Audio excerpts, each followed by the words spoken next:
So George is just running around trying to deal with a bunch of technology issues. So if we somehow drop or something, I have my laptop here and I'll connect in pretty quick. But I think we'll be okay. All right, we still got some time though.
And then when you're done that, you're going to go to your room for quiet time.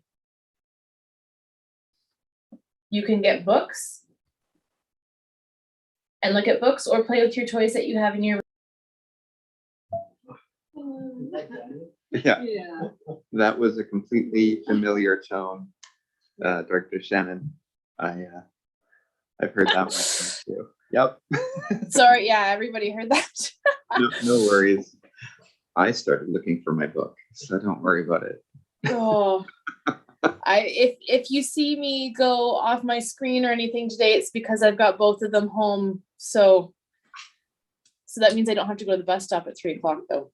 Oh, that's good. Hopefully we'll be close to done by then. We'll see how it goes. We don't have any in-camera meeting agendas. I noticed that, yeah. Both will, but I'm not gonna say any more though, because that's I consider myself suitably chastised and instructed. Thank you, Director Shannon. I will be on my best behavior, I promise. Okay, so on that, I will call the order at 1:30. So I'd like to welcome everyone to the December 8th agenda of the Sorry, that could be me. Yeah, there we go. The December 8th meeting of the Alberni Blackbelt Regional District Board of Directors. So first off, we'll recognize that we're conducting our business today on the territories of the Petitions and Shot First Nations, principally because our offices are located here, but that we have directors from all over New Channels territory and maybe even coming in from Coast Salish territory as well. With that, I would state that our meeting today is a hybrid meeting being conducted both on site here at the ACRD office building in the Albany Valley, but also conducted online. And so individuals can pre-register to attend the Zoom meeting as per the attendees and panelists kind of functionality of the Zoom meetings themselves. But we are broadcasting our meetings live on YouTube, which can be connected through the YouTube website or through our own website where it's embedded. One thing we don't do, however, is monitor the chat of Zoom for official purposes, nor the chat for the YouTube broadcast. Any official communications, questions, comments should be sent to the email address responses@acrd.bc.ca. And at the end of the agenda, we do check to see if there's been anything sent in. Thus far, I don't think anyone's ever sent anything in, so it would be quite a thing if it does. Okay, so in the boardroom today, we have myself, Director Mcnabb, who is the vice chair, as well as Director Kel Roberts, and we have our CIO, Daniel Sayan, and our corporate services manager, Wendy Thompson. We also have Ellen Frood, who will be our delegation. She's in the building and in the room today. It's quite exciting. I think this is the most people we've had in the room. So with that, we have the agenda in front of us. I don't believe that there's any late items or any items to add to the agenda. Wendy is indicating to me no. So I'm wondering if we could have a motion to approve the agenda. Thank you, Director Mcnabb, seconded by Director Bogner. Okay, any comments? Okay, seeing none, all those in favor? All opposed? Okay, motion carried. Okay, we're now into item 3. Does anyone have any declarations, gifts exceeding a certain amount of money, or any conflicts of interest or perceived conflicts of interest? Okay, seeing none, we'll move on to the adoption of minutes under item 4, first of which is 4A, the Banfield Water Advisory Committee meeting dated November 23rd, 2021.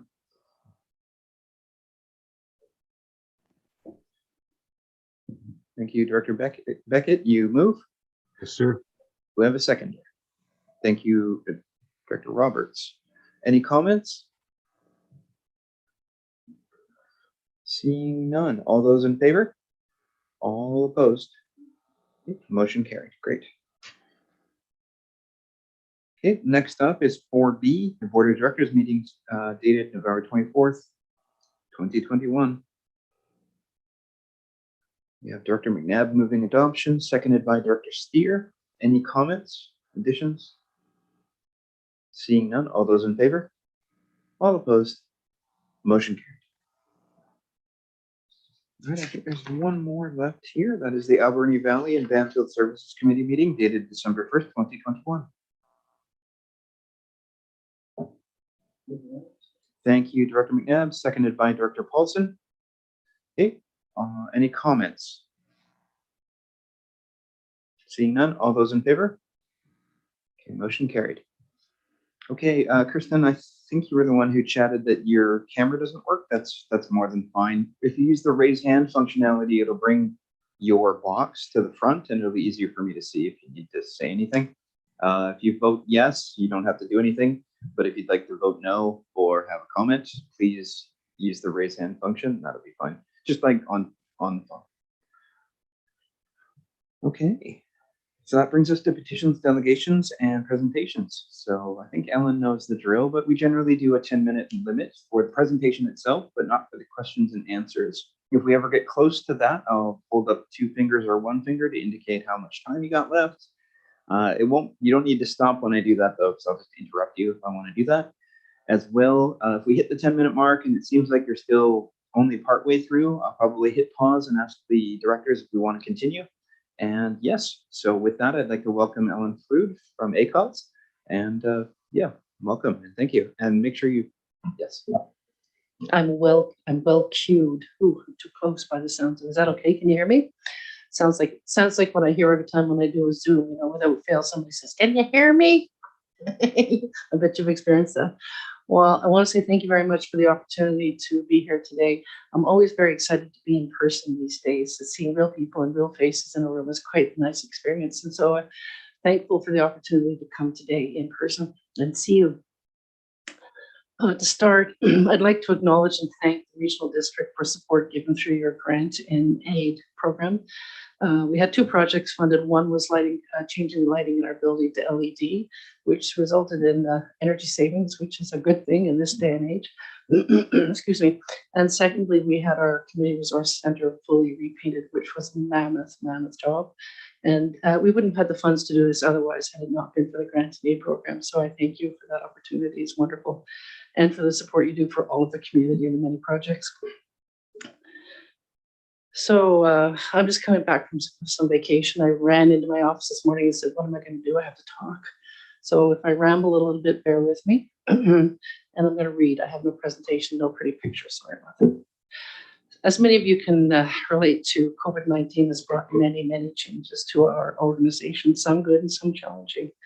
Few things were highlighted more than interconnection and the need to shift when something is broken.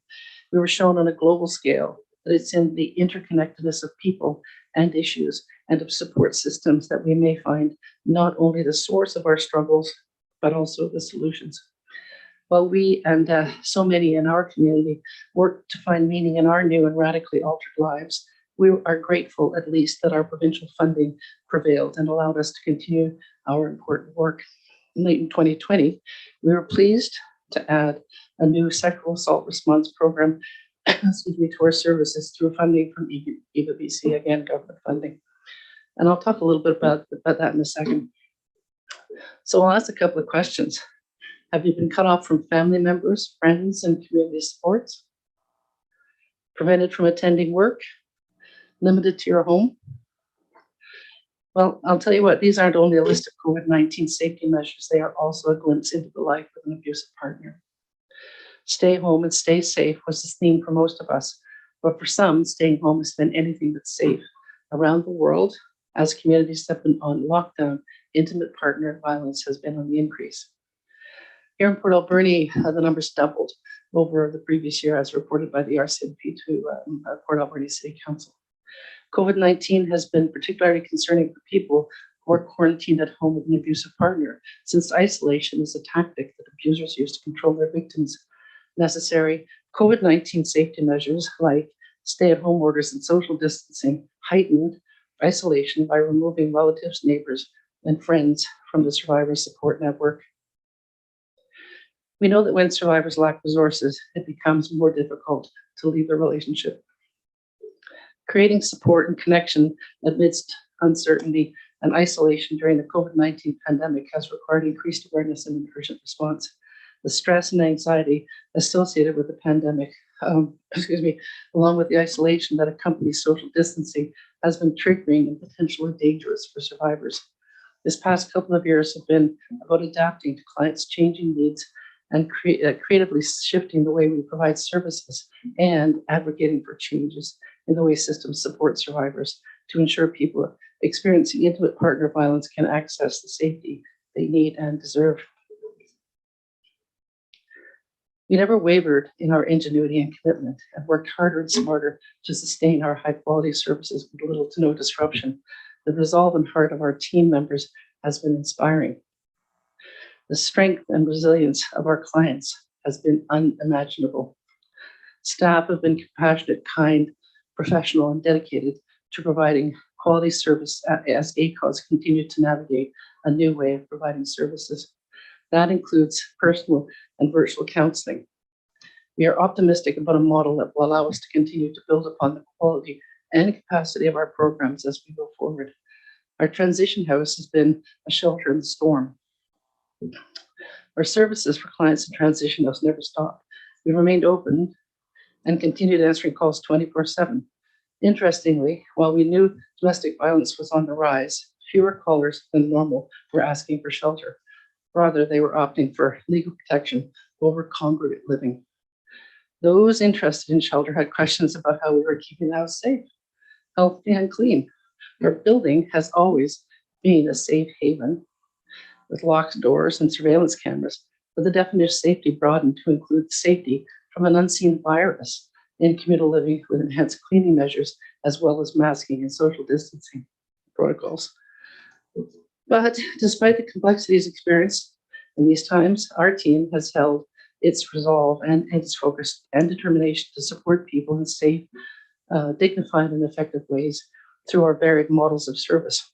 The acceptance of the new normal, which I think we have now, continues to be demonstrated through our staff's professionalism as they offer quality in-person and virtual services with increased safety measures at the forefront of everything that we do. Every day, staff at ACOS rise to this never-ending challenge. It is a testament to the expert team that we have here, that we have not only survived this challenging period, but provided more support than ever before. I have a sense of hope. There will be brighter days ahead. I also have a sense of pride in the way our team continues to rise to the task even as their own lives are challenged. Our Community Resource Drop Center is housed on one of the main streets in Port Alberni.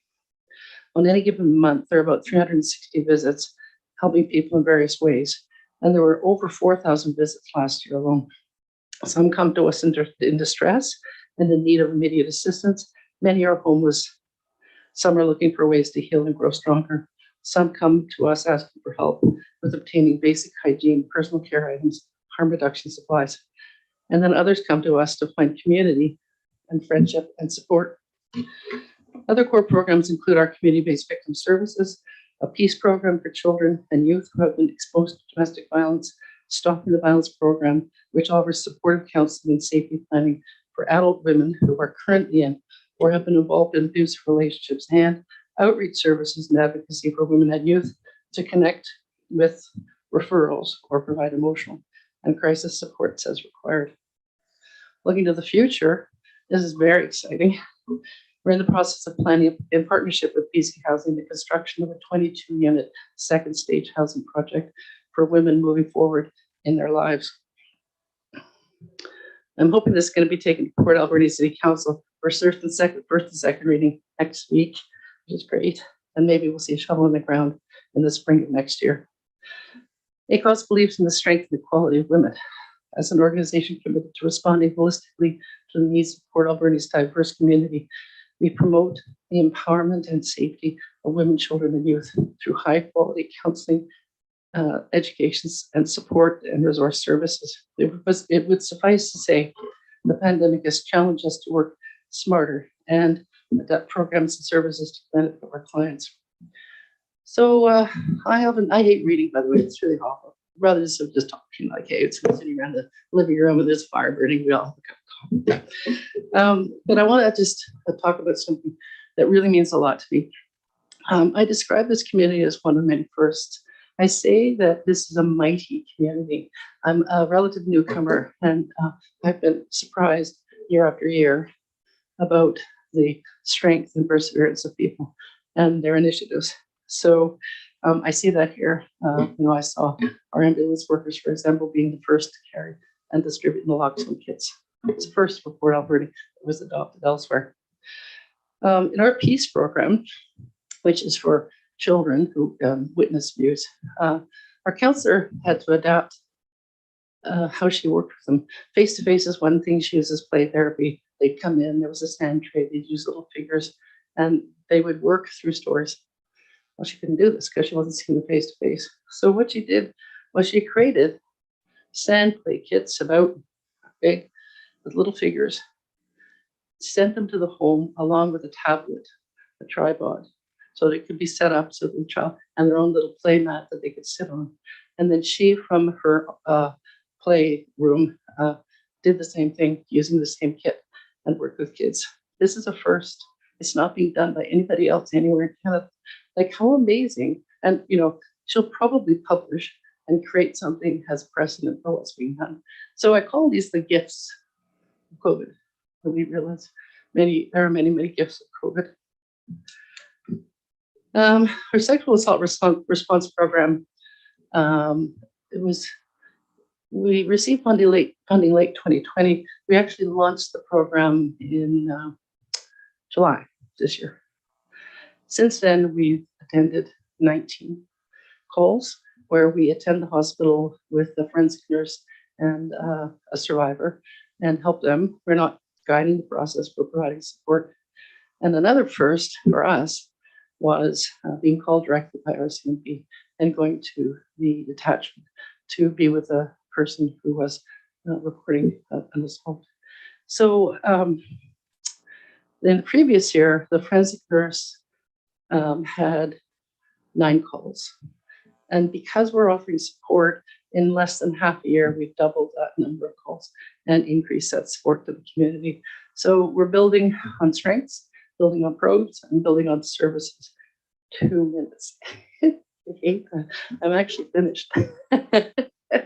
So our future is great. We have wonderful staff.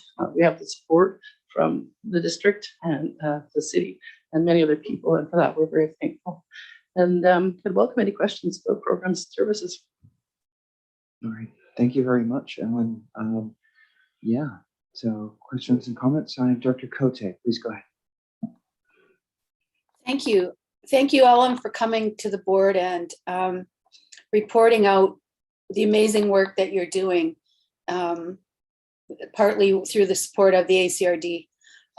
Just like to mention that you are a tremendous valued member of the Health Network Table of Partners, and really appreciate you bringing the information and stories that you do to make us understand what's happening in our community. And really want to keep working with you in the future. And you just do amazing work. I just want to say thank you. Thank you very much, Director. I appreciate that. I like storytelling. I tell the story of a woman who was in a relationship with a very violent person. He hit and he swore and called very terrible names, which I won't repeat here. But one day they were outside with one of their dogs, and the dog didn't do what he wanted. And he started to come towards the dog, and he was going to kill the dog. And he was in the move to kill the dog. And she quickly took the dog and got in the car, drove. As driving away, he threw the leash so hard at the car that it smashed the windshield of the car. So harming pets is one way of hurting people in the story world that you speak about, right, Penny? Thank you for that reminder. And you know, we have to remember to reinforce that it's not your fault, and your pet shouldn't suffer flushing it. So Johnny's goldfish down the toilet is abuse. Yeah. Okay, are there any other comments or questions? Seeing none, on behalf of the board, I'd like to thank you for your presentation. The work that ACOS does and the team do is very important in this community. And even just from my community of Hoya, we do see the good that happens as a result of the work that you do. Mm-hmm. It's something that we take inspiration from. So thank you so much. Thanks. So I have one last challenge, and that is it coming in February of 22. And the 26th of February is our coldest night of the year event. It is a walk in support of the program, the work that we do. And so I'm suggesting that perhaps this regional council would like to have a team and perhaps challenge, I see Dan there somewhere, the city of Port Alberni, to see who can raise the most money and do the biggest donation to the project. So cnoy.org, super easy to do. Big challenge. And thank you again for the opportunity to be here today. Great, thank you very much. Okay. With that in mind, that brings us to item number 6, which is correspondence for action. Item A is the Municipal Finance Authority for BC requesting member appointments. Yeah, who would like to introduce this? Okay, thank you. Thank you. So annually, Municipal Finance Authority asks for a member representative from our regional district or a member of the Finance Authority to sit on their board for 2022. For 2021, Director Mcnabb was the appointee and Director Jack, or Chairperson Jack, was the alternate. So they're looking for appointment for 2022. Director Mcnabb, are you willing to continue on as the... I enjoy that board. It's always interesting to hear about the world finances that drive the interest rates that we pay as municipalities and regional districts, and it's interesting to see the leverage that it provides for various municipal borrowers, and it's a neat dynamic. Okay, and I am willing to be the alternate. I'm wondering if anybody else is interested, however. I'm always open for that. Dr. Cote, please go ahead. Thank you. I was just going to make a motion that the Regional District Board of Directors appoint Director Mcnabb as a member of the Municipal Finance Authority of BC for 2022. And can I further? Yeah, I think only one motion. So okay. Okay. Thanks. Director Shannon, you second? Okay. With that in mind, all those in favor? All opposed? Motion carried. Great.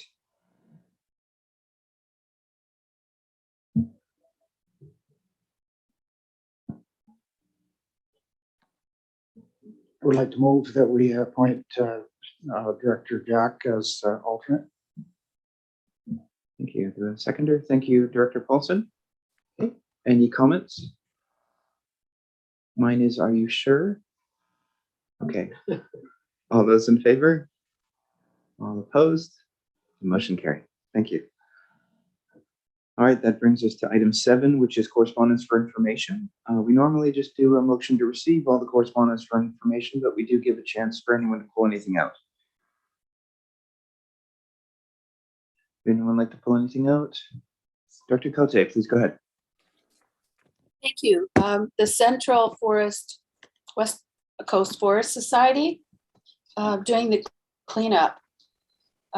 It's nice to see a report actually, and I think that from now on, when Sprout Lake does their cleanup, I'll make sure that there's photos and a report coming back from them as well. I think this is wonderful work, and do we ever say thank you?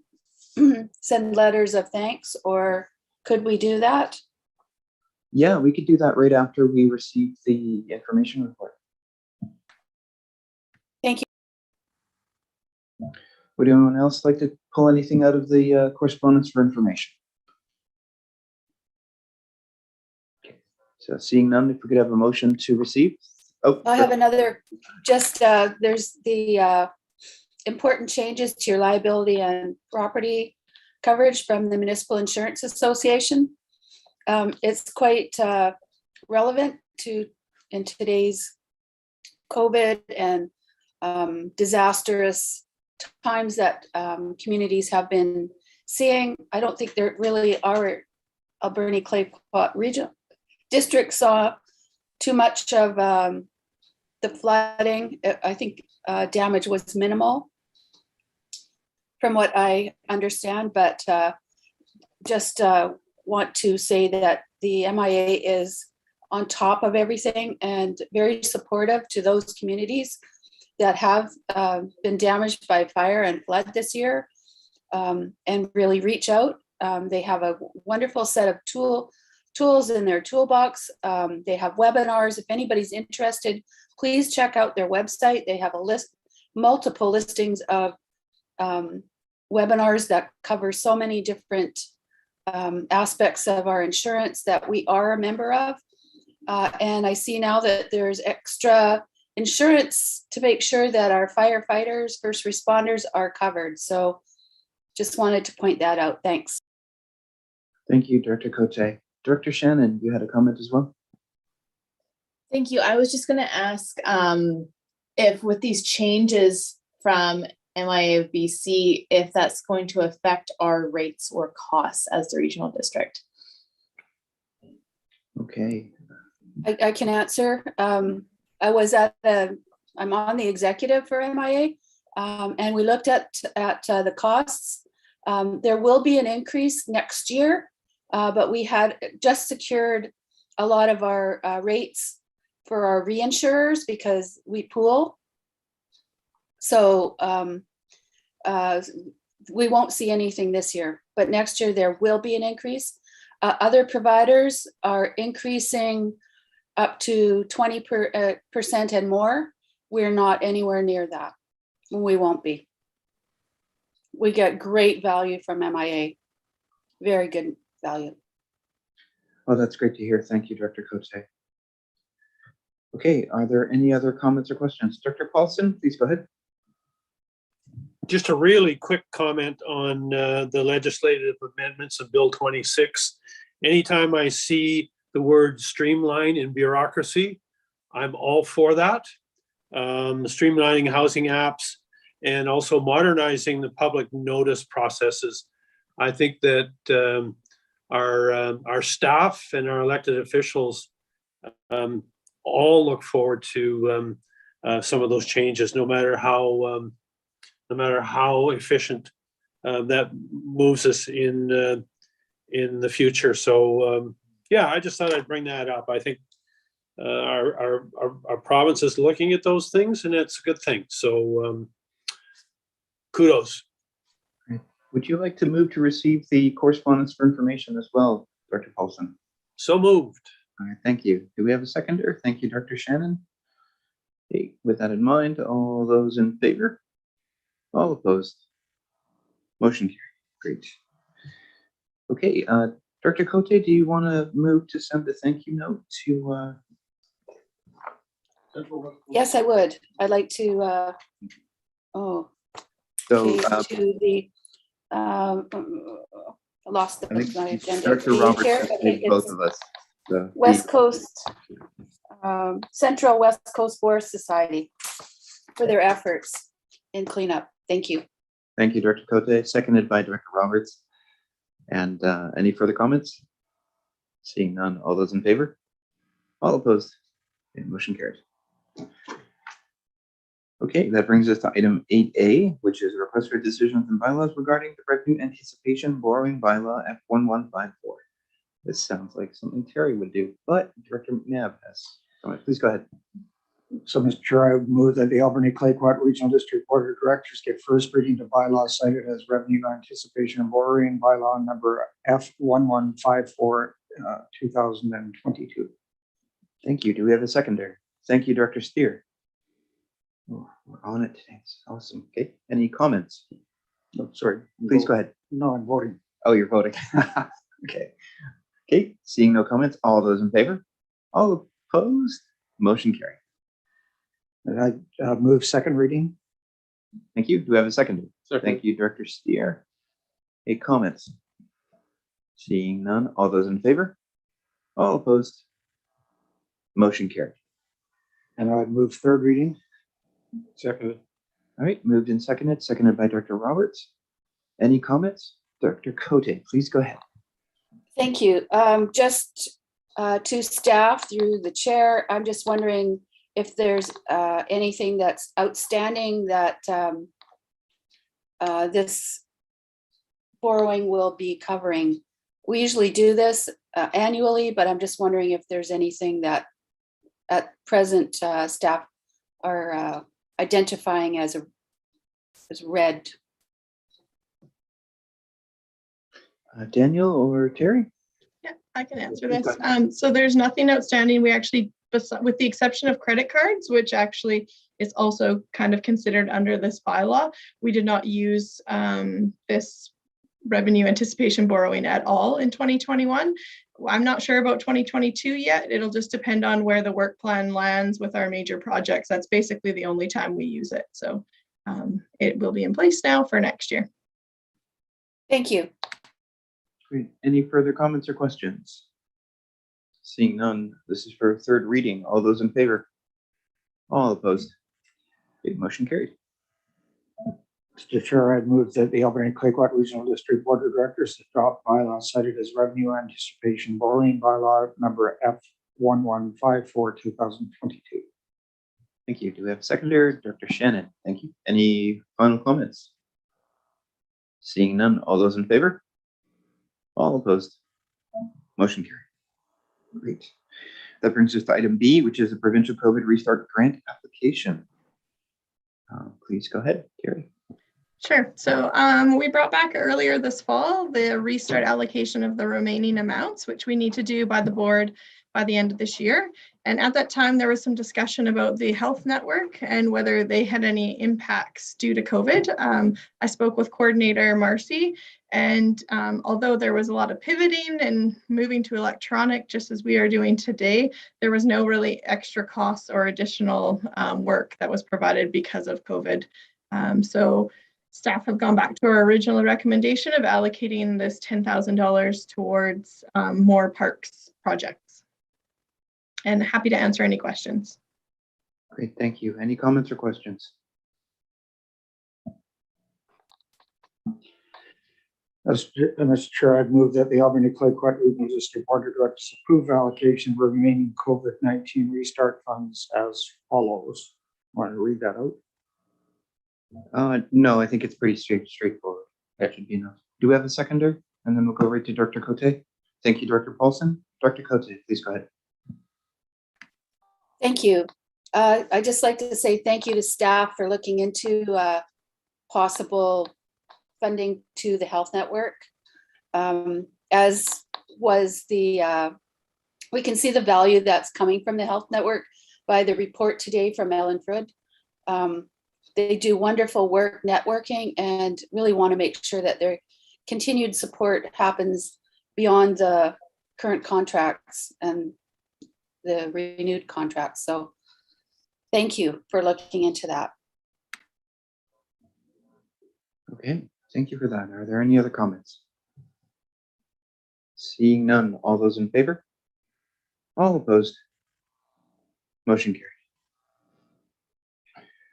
Okay, that brings us to the next item, which is item C, which is the 2022 ACRD Committee and Financial Plan meeting schedule, I think.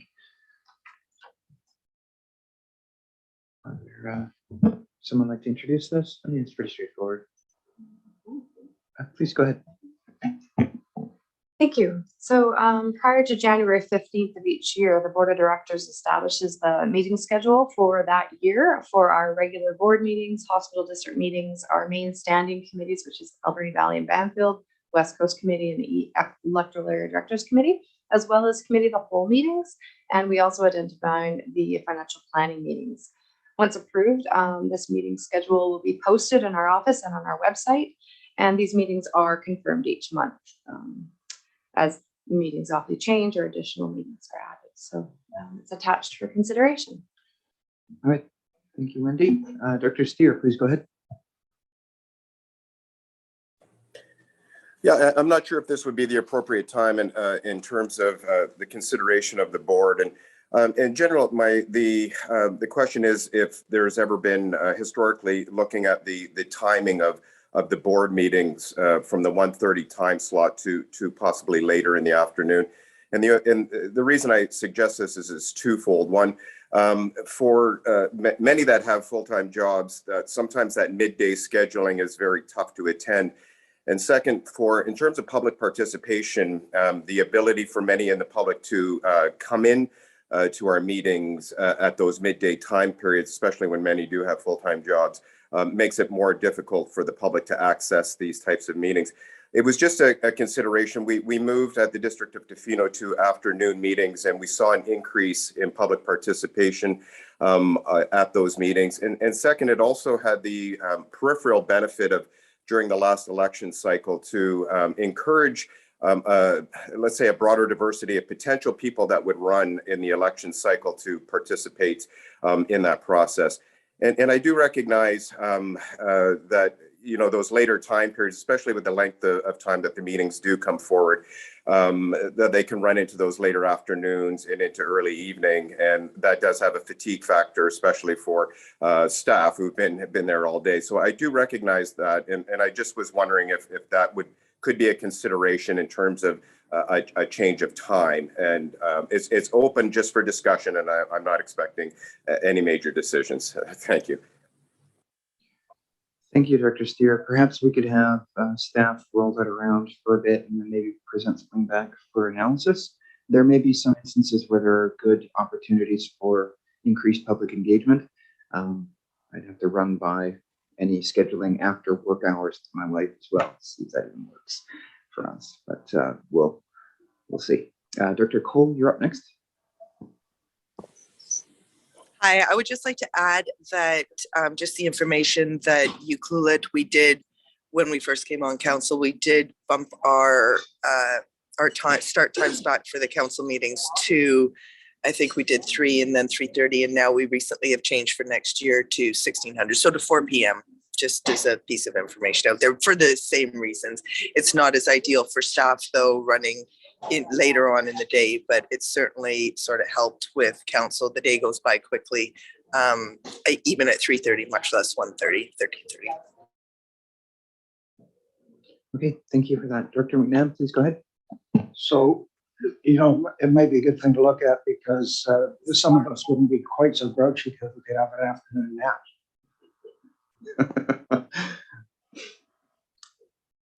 Okay. Dr. Cote, please go ahead.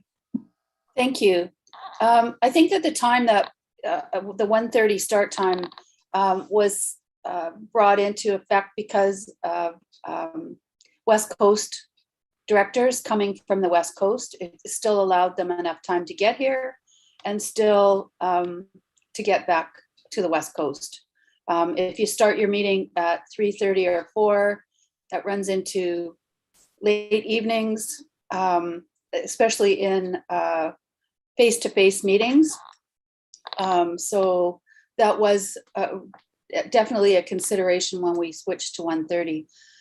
The 5 o'clock or 6 o'clock meetings that we used to have were definitely not beneficial, just because West Coast directors could not manage to stay, especially when it comes time for budget meetings, when we were going on till near 10 o'clock in the evening.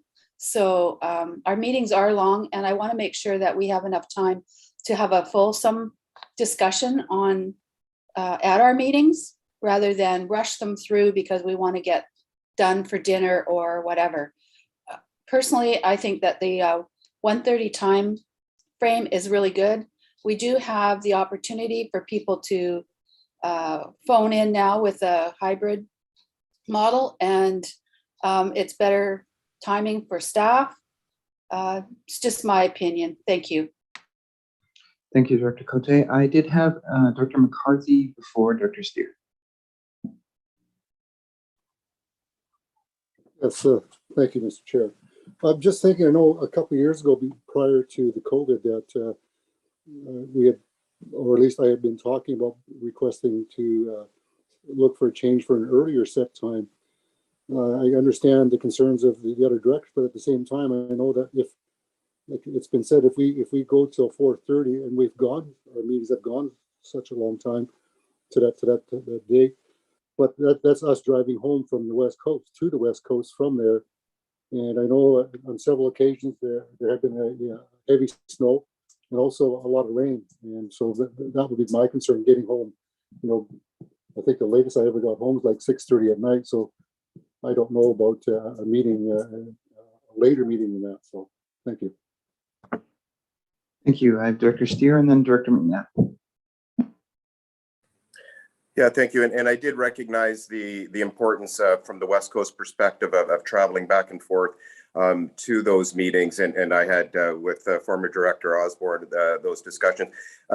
With the advent of the hybrid meetings and the ability for West Coast residents to be able, directors to be able to come in on those via Zoom, especially during those winter months when traveling would be much more difficult. I recognize that, and that's why at this time that I was suggesting maybe the ability to have a later meeting with the ability to have a hybrid might be beneficial to all. But I do appreciate the comments and understand part of it was also not just strictly for the directors, but also for the public to be able to participate in those meetings during non-work hours, as well as I would reiterate again, the ability to attract those that may want to come into the elected positions that do have full-time positions. It would just broaden out the ability to attract folks that may be still in work conditions. So thank you, and I do appreciate the comments.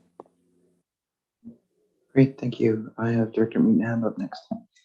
Yeah, just to say that, I mean, I've been on several different councils and so forth and at different times. And to me personally, the 1:30 time is best. I think it gives us an opportunity to be fresher than having gone through a whole day, and especially with some of the meetings that in cameras attached to the end of it, or we have several delegations. If we started at 4 or 5 o'clock, we could be here until 10 o'clock at night, and I'm not quite sure what kind of decisions we'd be making then. Some of the ones we make at 5 o'clock aren't particularly shiny. So just my 2 bits. Thanks. Okay, thank you, Director Mcnabb.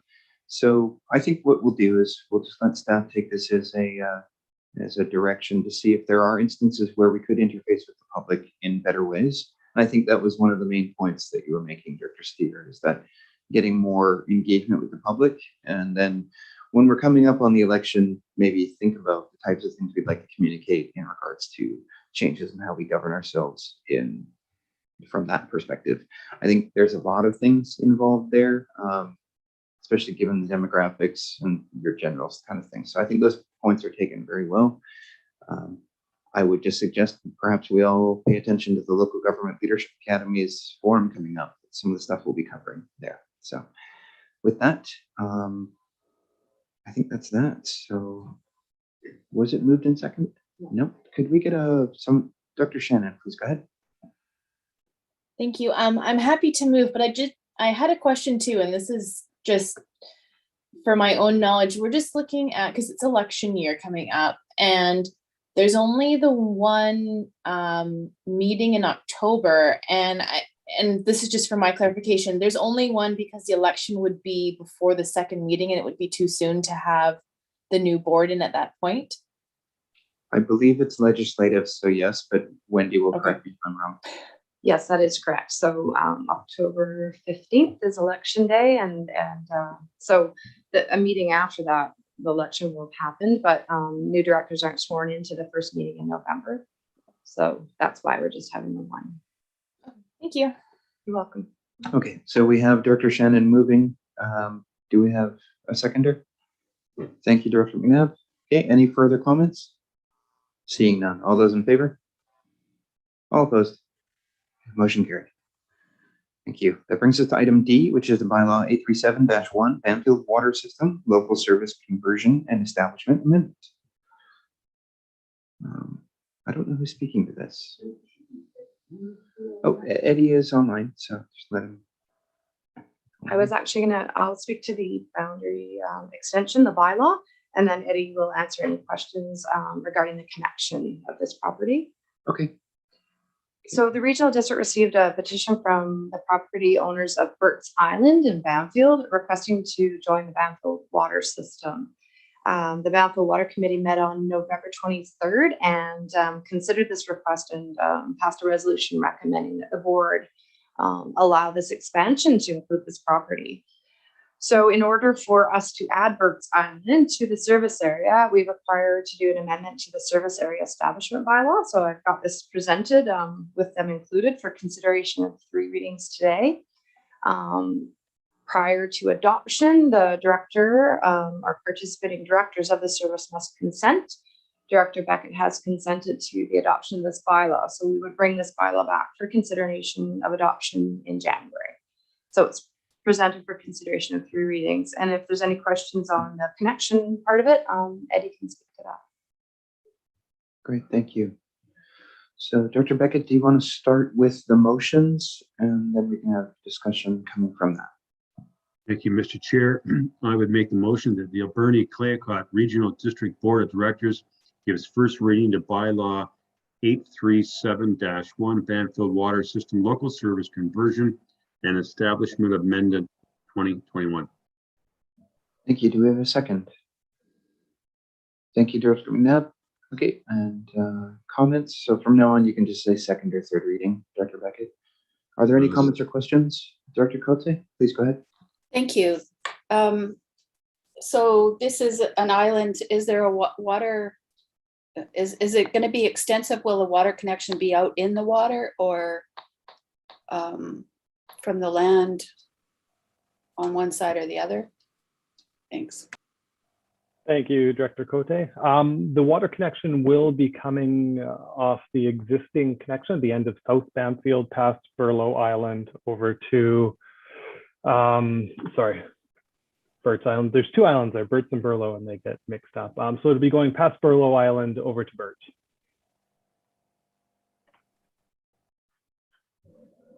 Thank you. So I just have concerns that the existing water pipe is going to have enough volume. This is just for potable water and not for fire suppression, I'm imagining. Yes, thank you, Director Cote. It will just be for domestic flow. Coors Engineering, we did have them do a water model analysis to ensure that the system would have the capacity and the water treatment plant would have the capacity to support this expansion. And it does. Okay, great. Any further comments or questions?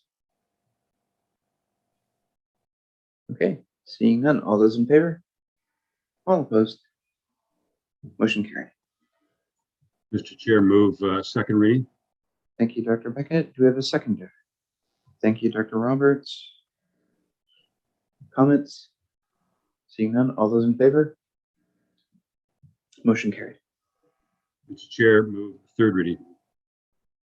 Okay, ayes, third reading. Thank you, Dr. Roberts. Seconded. All those in favor? All opposed? Motion carried. Okay, all right, and then we can expect adoption at a further meeting as stated before. With that, will that bring us to item E, which is the Banfield Water System Asset Management Plan, version 1. Terry, please go ahead. I'd like to introduce this. So the Banfield Water Asset Management Plan is the final asset management plan, version 1, that we need to do. It's kind of bittersweet for me because Tricia finished this plan basically as she walked out the door. So I'm presenting today. It was presented to the Banfield Water Committee. We're now taking the information that is in this plan to start developing the long-term financial plan. This system is very challenged based on the geographical nature of Banfield and underwater submarine lines and a treatment plant and all those wonderful things. So staff are working with this information and the committee, and we'll use it to guide us moving forward. So today we're just looking for adoption of the plan and happy to answer any questions.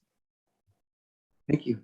Any comments or questions? If not, Director Beckett, if you'd like to move, please go ahead. Mr. Chair, I do move that the Alberni Clayoquot Regional District Board of Directors adopt the Banfield Water System Asset Management Plan version 1. Thank you. Do we have a seconder? Thank you, Director Mcnabb. Comments? Seeing none, all those in favor? All opposed? Motion carried. Great. So the next item we have now is item F, Third Avenue Depot contract. Depot contract award.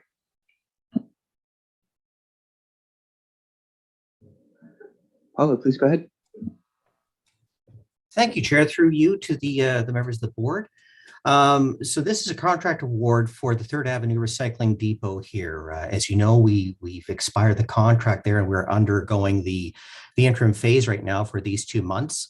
In the meantime, we have been running the RFP process. We've now completed that. So as you'll see here, over the RFP process, we did a couple of ads. We included a portion under the new RFP for social procurement in line with ACRD board's strategic plan.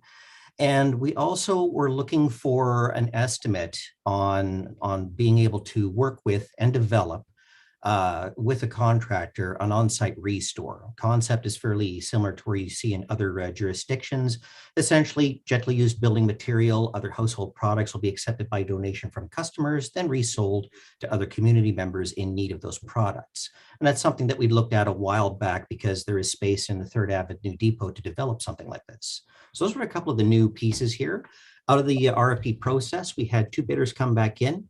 And as you can see before you, that was Vancouver Island Recycling Corporation. They're quite present here on the island, and NEO Employment Services that are present here within the city of Port Alberni. We reviewed the proposals that came in. Both were quite close as far as their methodology, their experience, et cetera, kind of thing, whether they were working to develop skill sets or working in the recycling field and level of knowledge with stewardship agencies, different programs that operate out there. But at the end of the day, out of the piece there, NEO Employment was the one that rated the best. The biggest piece, as you'll see here, was the price. And they rated highest and are therefore the recommended bidder for this contract. Now, as an add, this contract would be kicking off as of February 2022. So after the interim process is completed, this is the company, if the board is recommending the award, this is the company that would be running the facility for the next 3 years. I don't have too much else aside from the finance piece. You'll note that this will be a reduction in cost of operations at the depot. Previously, it was approximately $14,000. We're now seeing a good drop to provide the same level of service to customers and ensure we're able to provide all sorts of opportunities for recyclables, much like we are right now. So that's about all I have in place, and I'd be happy to answer any questions you might have. Thank you. Any comments or questions? Director Mcnabb, please go ahead. So in a previous meeting, when we started looking at this, one of the values that I asked to be included in it, I don't see it here, is the retention of the existing staff in order to keep the the stream systems as clean as possible. Right, recycling streams. So if I could comment on that? Go ahead. Thank you. Yes, I recall that conversation. The way it works with any sort of RFP process, because it was the natural end of the contract, and of course that was with Waste Management was the previous service provider, the employees had the opportunity to apply for work under the new contract. And that's where that sits right now. So if they chose to apply for work, and they still might, the opportunity still exists for them. But there wasn't anything specific to say, if I may paraphrase, thou shalt use the existing staff. We recognize that, you know, the staff may not be interested in going on board with a new company. They may have other paths in life. It's completely up to them. So at the end of the day, if we were going to be seeing new staff in, we wanted to see a training program for these folks, you know, for both the customer service piece and for how the different stewardship programs work. This is something that we did under the interim contract that we're operating right now with the current operator. And that's worked out really well. We'd be doing the same sort of process with this company.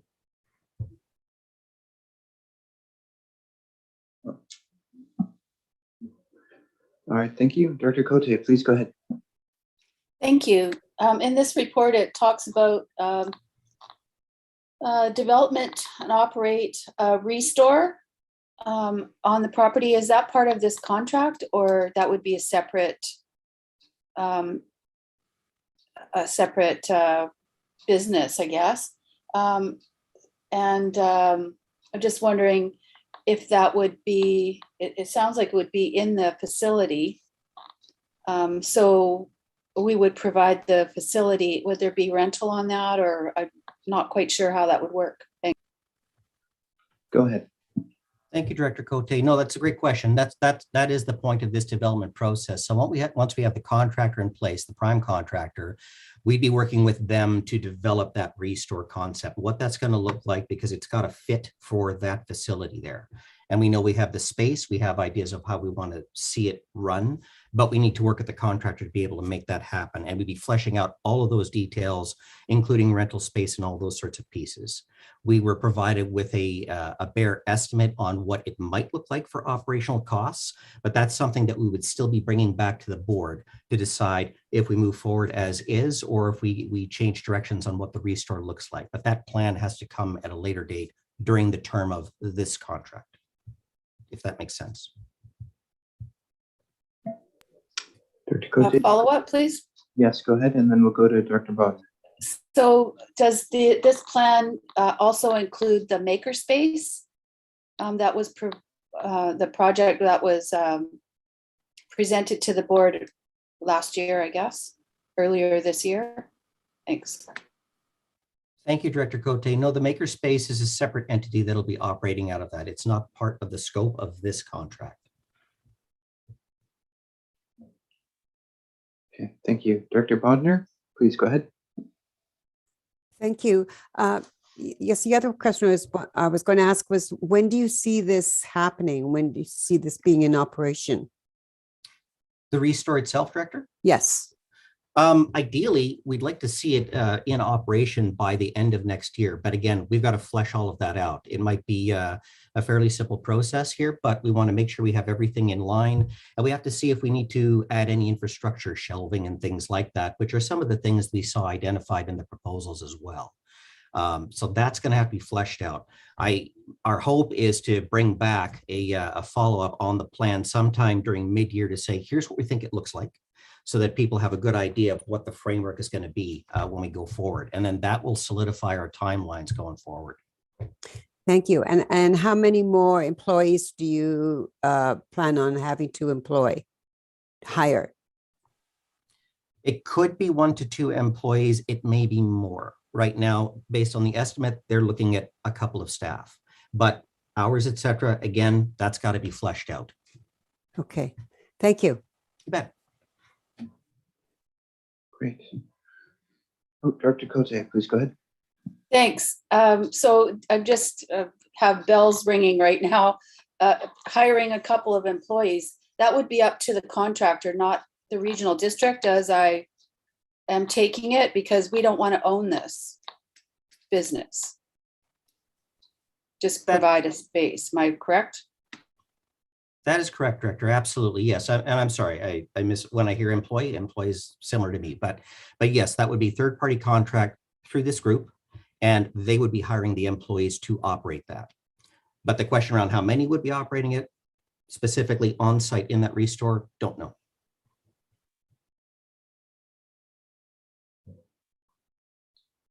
Okay, so with that in mind, we do have the motion here.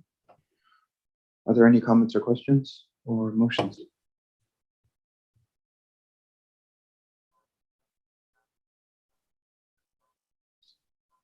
you want someone to make the motion? That would be helpful. I'll Yeah. make that motion. Thank you. Do we have a seconder? Thank you, Dr. Beckett.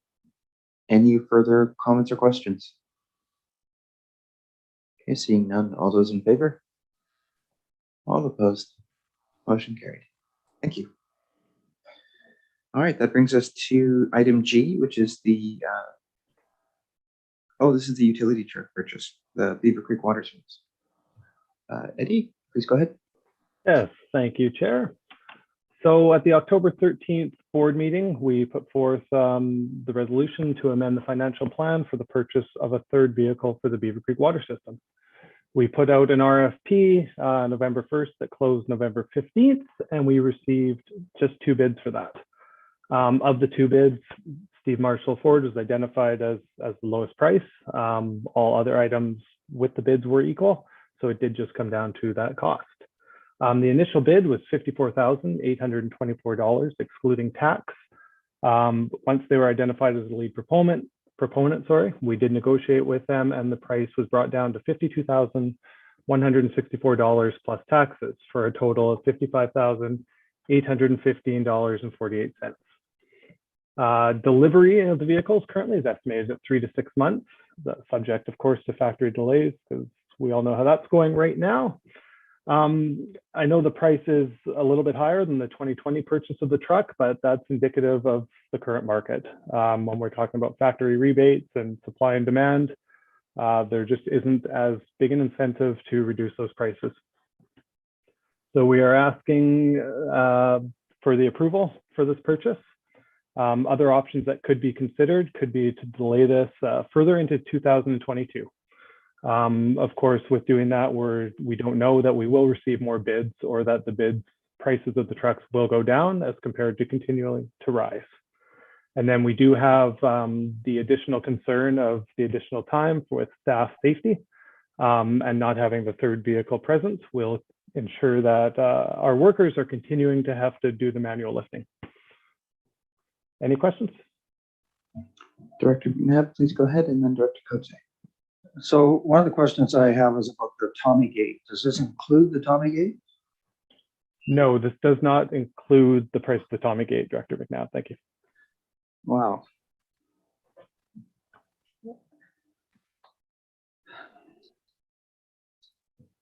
Okay, Director Cote. Thank you. Knowing that there's going to be a wait, is there any opportunity for us to look for a different seller in the meantime?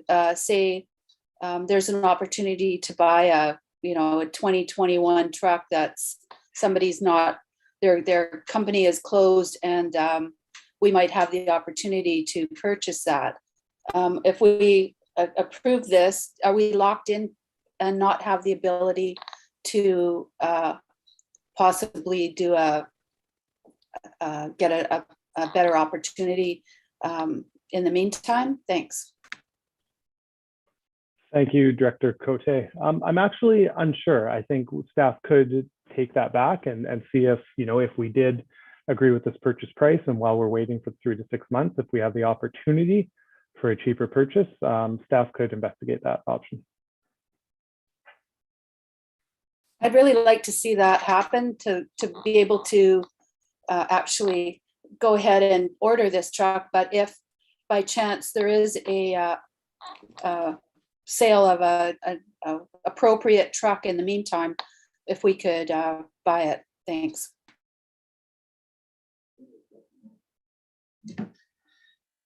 So, I mean, knowing a little bit about this business, I can tell you that used 2021 trucks are extremely high demand, and then sometimes the price is actually past the amount you could actually buy order a 2022 for, simply because it's on the ground.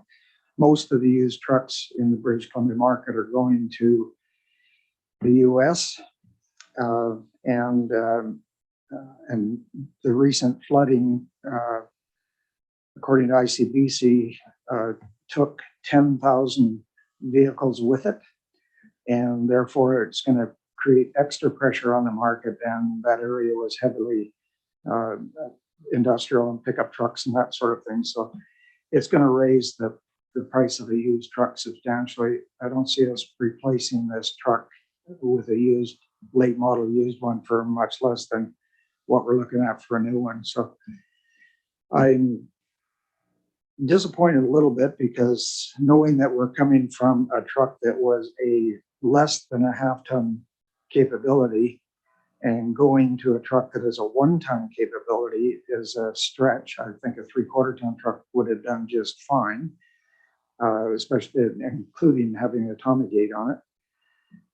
And it would have been less expensive. There's a fair differential between the cost of a 1-ton and the cost of a 3/4-ton, but I'm sure staff has researched this top to bottom, and they figure that that's what the need is.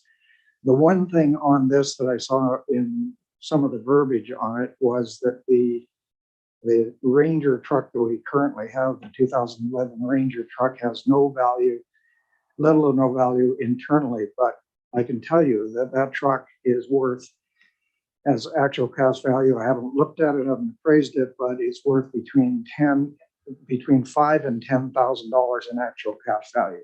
So if we're transferring it from one of our services to another, as director for Beaver Creek and chair of this water system service, I want the truck appraised and actual cash value, and the transfer made at that, so that we're not subsidizing another service. So I would move that we order this Cadillac truck, and so the Albany Clayoquot Regional District Board of Directors authorize the purchase of a 1-ton pickup from Steve Marshall Ford for the purchase price of $52,164 plus taxes for the Beaver Creek Water Service area. Thank you. Do we have a seconder? Thank you, Director Beckett. Okay, any further comments, questions? Seeing none, all those in favor? All opposed? Okay, motion carried. Okay, that brings us to item H, which is infrastructure planning grant applications. It sounds like Terry, but it might be someone else. Thank you, Chair. I'll take this one. Ready, please go ahead. Yeah, so staff is looking for approval to submit infrastructure planning grants. So the infrastructure planning grant, we're looking at the December 15th stream.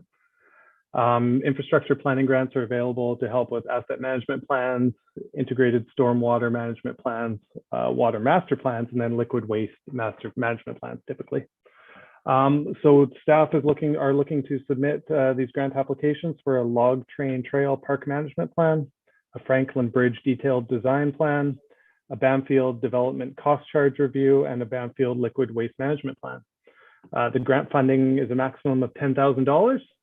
So the grant covers 100% of the first $5,000 of the project, and then 50% of the next $10,000.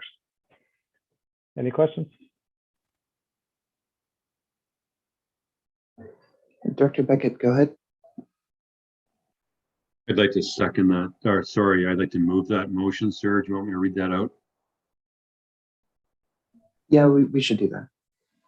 I'd move that the Alberni Clayoquot Regional District Board of Directors approve the infrastructure planning grant application as presented for the Log Train Trail Park Management Plan Franklin Bridge detailed design, Banfield development cost charge review, and the Banfield liquid waste management plan projects, which may each be eligible for grants up to $10,000. Okay, do we have a seconder? Thank you, Director Cote. Any further comments? Seeing none, all those in favor? All opposed? Okay, motion carried. Great. Brings us to item I, the Island Coastal Economic Trust Small Capital Grant Program. Please go ahead, Terry. So this is an interesting one. This is a project that's really been started by the Banfield Community Affairs Society. They were working with a group of UBC students to develop a concept, I guess it would be, for West Park, which was currently undeveloped in Banfield.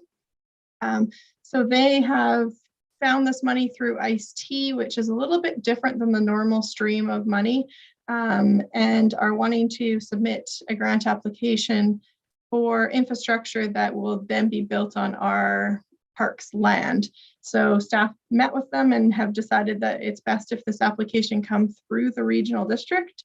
And so we're just looking for staff support to submit this application. The funding is 100% funded. There will be some staff time with Michael McGregor to support this project, but with the majority of the legwork being done by the volunteers in the Banfield community. And I'm happy to answer any questions. Great, thank you. Do we have any comments, questions, or motions? Director Beckett, go ahead. I'd like to make the motion that the Board of Directors support the proposed West Park Development Project and authorize staff to submit an application on behalf of the Banfield Parks Commission for the Island Coast Economic Trust Thrive Small Capital Program. Thank you. Do we have a seconder? Thank you, Director Roberts. Any comments? Mr. Chair, if I could, I've worked closely with the community on this project, and I'm excited. And as Terry addressed, the community is engaged UBC architectural students to assist. They've been on site, and this is an amazing pavilion, an outdoor pavilion that will allow folks on the west side, including tourists, when they get off the Francis Barkley, to picnic in this beautiful park. And again, it really is a wonderful project. Great, thank you. Any further comments? Director Shannon, you had a comment? Thank you. I think this sounds great. I'm excited to see this. I do have one question about time requirements and possible financial requirements. Because it does say that once this is constructed, additional staff time would be required to comply with the Parks and Trails inspection and maintenance policy. I'm just wondering if we kind of have an idea of what we can expect for staff time and or financial with this project, like to construct and then maintain afterwards. Thanks. So to date, the Banfield Parks Commission kind of operates the entire Banfield Park, Centennial Park, all on their own. They request some grant funding from the regional district to support their operations, but they also have a campsite and marina that provide other revenue opportunities. To date, they have not requested additional staff time. So it's basically just making sure that they're adhering to our policies. So the staff time would be minimal, but we do plan on meeting with them a little bit more closely to make sure that they're aware of what they're kind of adding to their plate. And so we have those meetings upcoming in January. So. Great. Any further comments? Director Cote and then Director Bodner.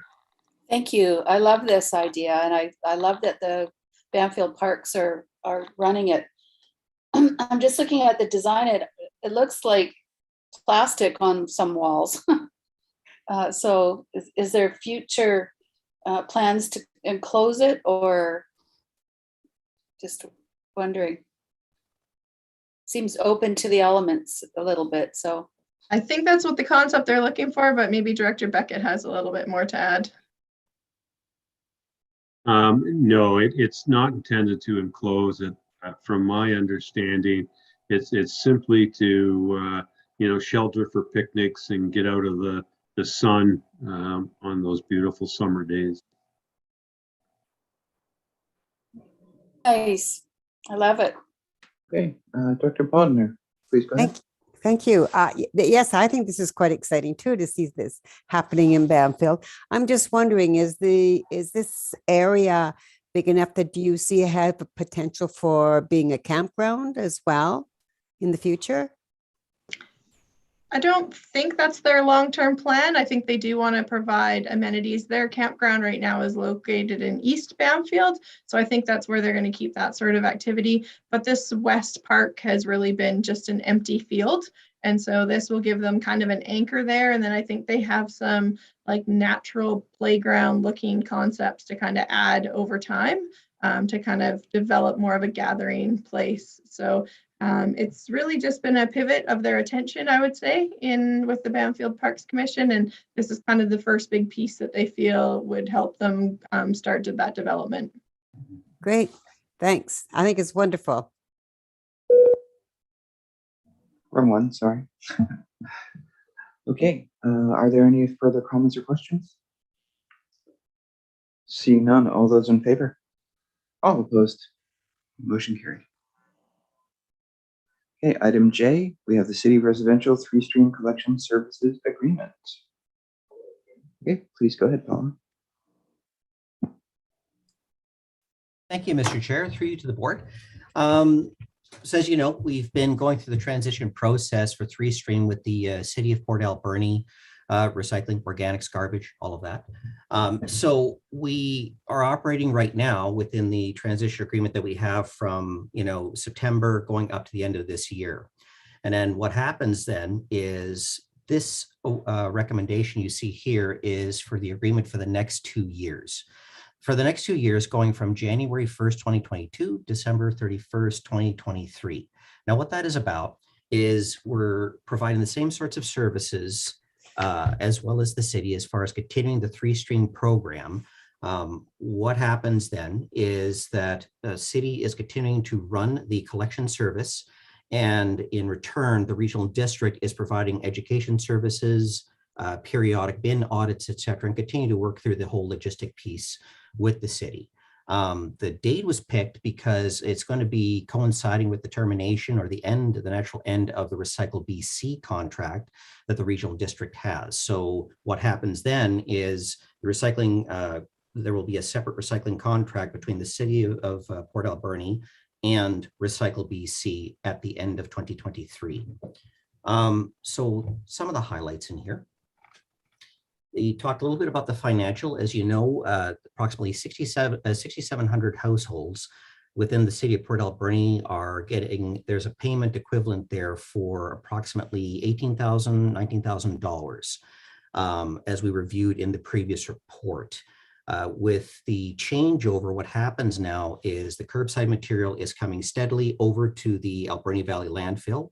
We take over as the consolidation point, and we're responsible for hauling the material out to the nearest Recycle BC drop-off point there, which is currently Spring Hill. And so the cost for consolidation for this material so far, now that we have nearly 3 months under our belt, is approximately $5,400 per year. So the changeover that happens is we deduct that amount, and then the original to cover off the cost of the operational and educational piece there, and the remaining revenue goes over to the city of Port Alberni. The agreement is attached here for reference, and I'll open it up for any questions. Okay, Director Mcnabb. So at the current time, who's handling the online notification of pickup dates in the city of Port Alberni? Everything goes through, thank you, Director, sorry. Everything goes through us through the Sort and Go app. So all the collection piece between us and the city is operated through there. And then any of the Q&A that may come in, if it's questions about schedules or where do I, how do I, all come back through that app. So currently the notification dates do not align with the actual pickup dates. So something screwed up there. So if we're doing it, then we need to fix it. Last week, on our collection, which is on Tuesday, it told us the collection was Thursday. So I was chasing the truck down the street, like 2 pins. The picture's there, right? So I would move that the Albany Claycott District Board of Directors authorize the CAO to enter into a 3-stream recycling and waste collection service agreement, because I don't like the waste collection part of it, between the City of Port Alberni and the Albany Claycott Regional District for a term commencing January 1st, 2022 and ending December 31st, 2023. Thank you. Seconded by Director Roberts. And comment, please go ahead. Use the microphone. Yeah, just through the chair, entering into a 3-stream waste collection service agreement. What was it? You didn't agree with that, Director Mcnabb? For it to say recycling and waste collection. Yeah, I concur. Thank you. Trying to get away from the waste. Yeah, not just waste. Okay. Any further comments? Seeing none. All those in favor? All opposed? Okay, motion carried. Okay, that brings us to item K, which is request for decision regarding the EBCM grant applications for emergency support services and emergency operations centers. Heather, please go ahead. Thank you.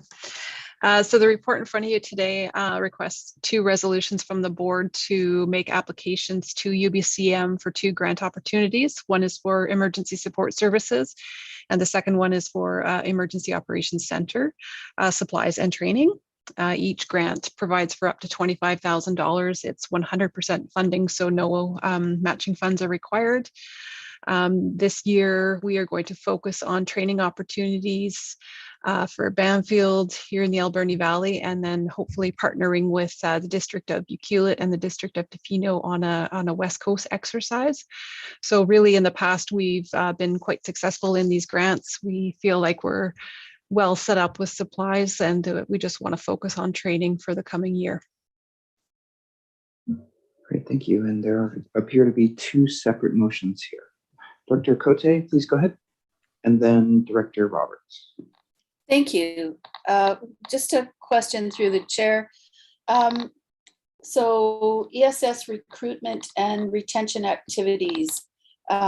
So I'm not sure if we've reached out to those people that we had recruited a few years back when that coastal exercise was done here.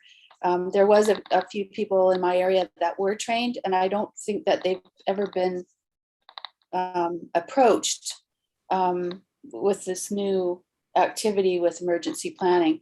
And I'd just like to say that also there is a package, totes from the emergency planning that have been delivered into the community. And I just want to know if there's going to be any instruction as to how to use that tote, or if that's going to be with the recruits, or if you're going to transplant people into our community that know how to use those kits, or is that what this grant would be for? Thank you. So we've reached out to all of the volunteers who have whose names have been put forward to us. We've recruited in social media, in the newspaper. We've been quite successful in recruiting volunteers in the Alberni Valley. But if you have additional ones at Sprout Lake, please share their names with them and we'll reach out to them. Like Director Cote mentioned, we do have reception center kits set up at 6 different locations in the Alberni Valley. That was funded through another ESS grant from previous years. So the intent of those reception center kits is that if we need to open a reception center in Sprout Lake at the community hall, we would send our volunteers there and they know what to do with those supplies. So our volunteers are practicing on a monthly basis, and their next meeting is next week, and they're going to be meeting at the Echo Center, and they're going to be practicing setting up a reception center. So this is part of their ongoing training. So is that part of the grant application? Thanks. No, this is the monthly training that they do. There's really no cost to that. Future training opportunities would involve like a facilitated day-long exercise with multiple agencies. So it would pay for the facilitation, the room rental, food, that type of thing. Just one more question, sorry. Would our local fire departments be a part of that exercise? Potentially for ESS, but certainly for EOC. The training that we did in June and the training that we did in September involved all of our fire departments. Okay, thank you for that. Next up, I have Dr. Roberts and then Dr. Steer. Yes. Through the chair, thank you. I'm quite pleased to see that we're looking at 3 emergency programs for the region and supporting those. In particular, not in particular, but as well as the West Coast area and Area C, which includes both Ucluelet and Tofino and First Nations. So I'm happy for that, and I'm prepared to make that motion. Thank you. Before we get to Dr. Steer, do we have a seconder? Thank you, Director Mcnabb. Okay, Dr. Steer, please go ahead.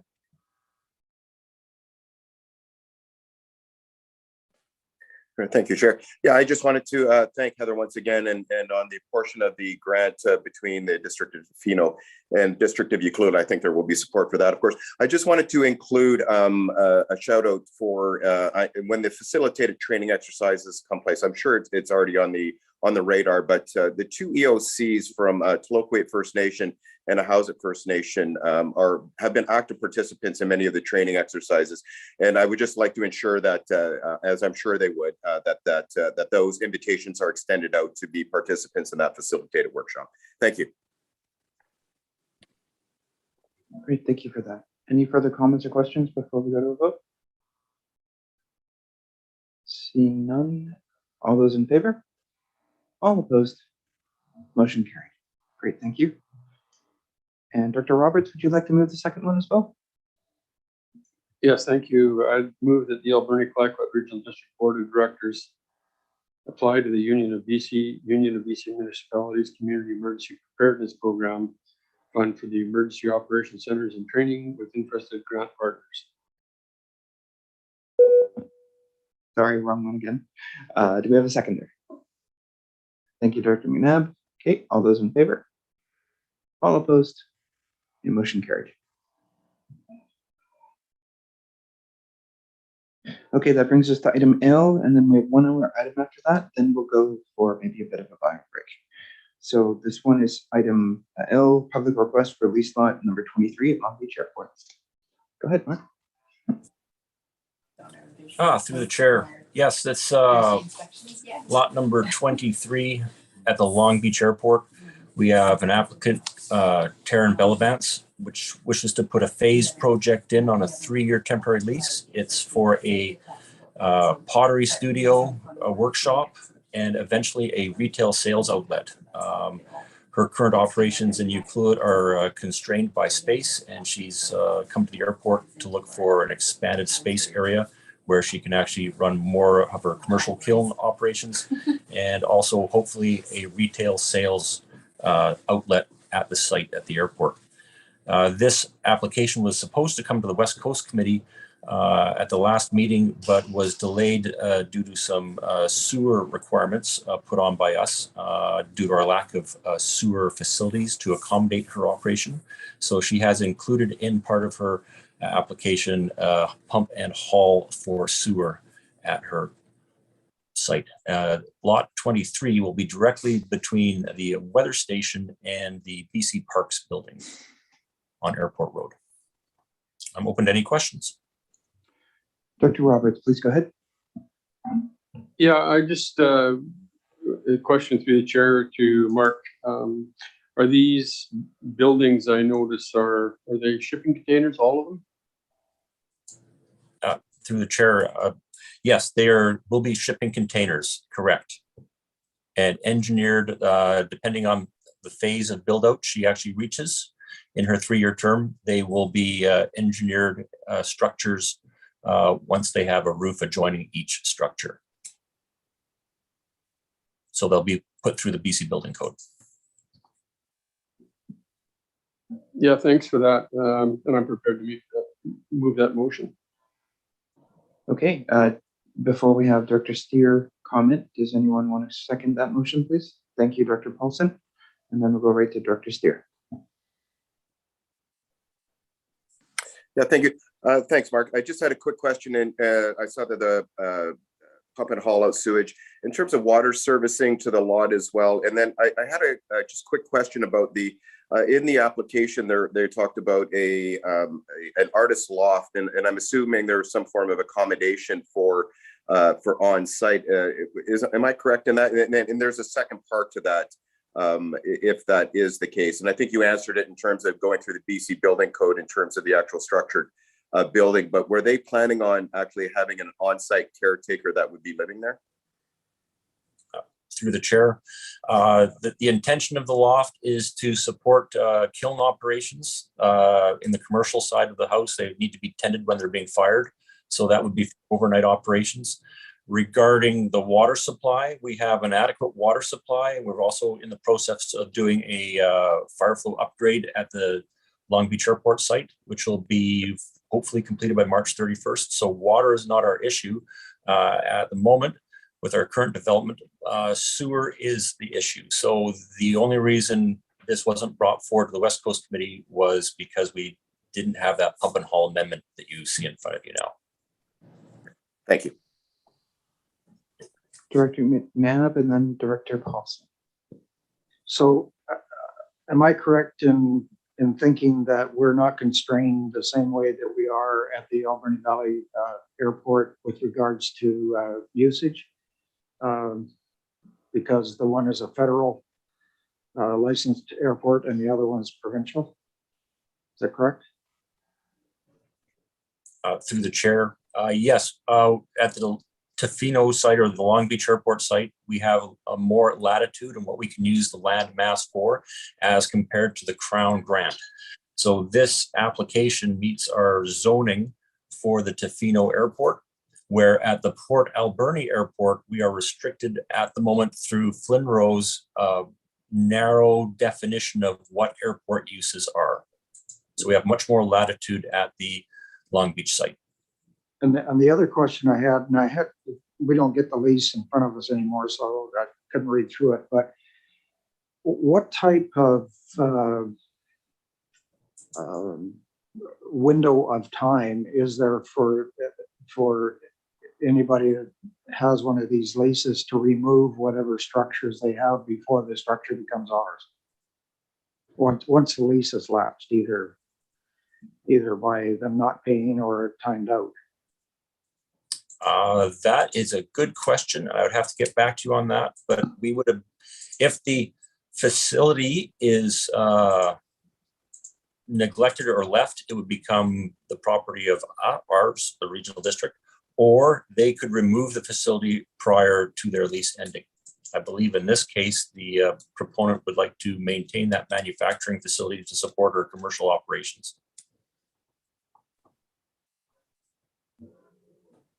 Okay, thank you. And oh, please go ahead. Yeah. Just to add to that, so typically on a case-by-case basis, depending on the age of the lease,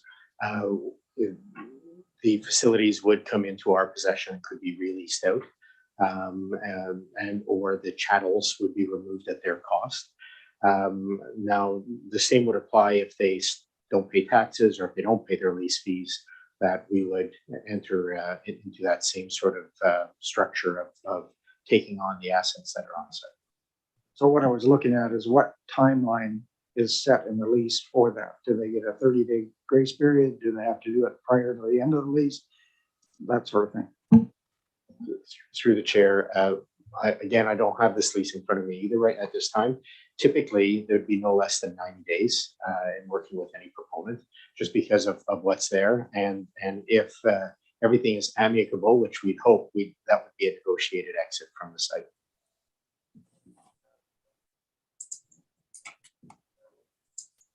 Okay, thank you. Are there any other comments? I think I may have missed someone. Dr. Paulson, please go ahead. I think that my question was answered, and as I read this, I was confused that there was no aerospace or aviation component in the lease, but I guess I need the education on the difference between the two airports and their ability to operate and what's acceptable and what's not. But I think I got the answer. So thank you, Mark.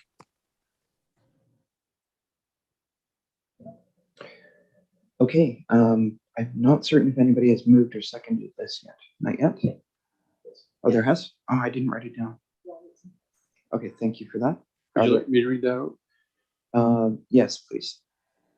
I'd like to make the motion that the ACRD Board of Directors approve entering into a 3-year lease agreement with Terran Bellavance for lot number 23 at Long Beach Airport, CYAZ, effective January 1st, 2022 to December 31st, 2025, at a rate of $5,346.75 per year, applicable taxes and yearly EC CPI increases.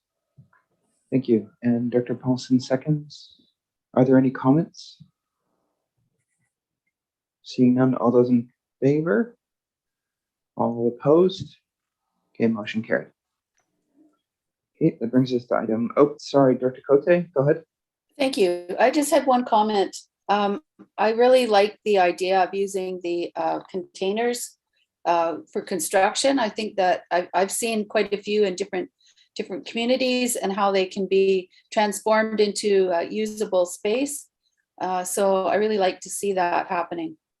Just possibly moving that into housing opportunities going forward in some areas. Thanks. Thank you. Director Roberts? Yeah, I concur through the chair with Director Cote. I had an opportunity to be in Christchurch, New Zealand after the earthquake that destroyed all the buildings and surely the church. But what they've done there is they've built container areas that house stores. It's like a mall, and they're all containers stacked one on top of the other in some instances, and they're clearly quite safe from earthquakes as well. So it's a real bonus, and I really like the artist rendering of potential for the Long Beach Airport for this facility. Thank you. Great. Are there any other comments? Okay, seeing none, we'll move on to item M, which is the Albany Valley Regional Airport short-term lease for 15. Mark, please go ahead. Yes, through the chair. So once again, at AVRA, we are constrained in what we can put on this lease through FLNRO at the moment. But this particular application by Seth and Quinn Melmuck does fit the parameters of FLNRO. So they are proposing a welding, aviation welding and fabrication facility on lot 15 at AVRA. This is actually a great asset to the facility, and that we are once again developing that as an aviation hub. The lot 15 is the last available lease lot on the air side of the property. We'll be looking at possibly going across the road, or we may be able to get one more lot depending how we can reorganize the structure. But this is a great opportunity to basically solidify the Alberni Valley Regional Airport as a aviation mecca. I'm looking forward to this, and we have quite a few applicants that have already have leases in place that are proposing to build in 2022. Any questions? Yeah. So I'm wondering why the huge difference in annual lease fee between the Tofino Airport and Avro. Okay, through the chair, our lease prices at the Tofino Long Beach Airport site are probably at par with current prices in the area for basically a fully serviced facility. So At Tofino, we have, or Long Beach Airport, we have water. Sewer is pump and haul at the moment, electricity, and also high-speed internet. At Avra at the moment, that particular site has none of those facilities available to it. Water will be a requirement of the proponent to put a well in. And in this case, the bare land that they're leasing requires a little bit of prep work before they can actually utilize it. The cost difference between the two sites does seem significant on paper, but we did a recent, not a recent, but pre-COVID cost analysis on lease rates, and we were probably down maybe about 20%. We'll be doing another lease review post-COVID pandemic in 2022, and we will be seeing some form of lease increase at that site. As part of this, we've also included airport maintenance charges at both Tofino and Port Alberni as part of the fee structure. And those costs are going to go back directly for airport maintenance at those sites. That was a new fee that was installed at both sites this year. I applaud your optimism that we'll be post-COVID in 2022. Okay, so we do have a motion here. Would anyone like to move it? Director Paulson moves, seconded by Director Cote. Anyone like to comment? Director Paulson, go ahead. Just for my knowledge, Mark, who's on lease lot 10, which is right next to this lease lot 15? That is the flight school, Warwick. Oh, yep. Perfect. Yep. I just needed a reminder. Thanks. Yep. Okay. Okay. Any further comments? Seeing none. Oh, Director Cote, go ahead. Sorry, just is there a big difference between the taxation between the Alberni Valley and Long Beach airports? Go ahead, Daniel.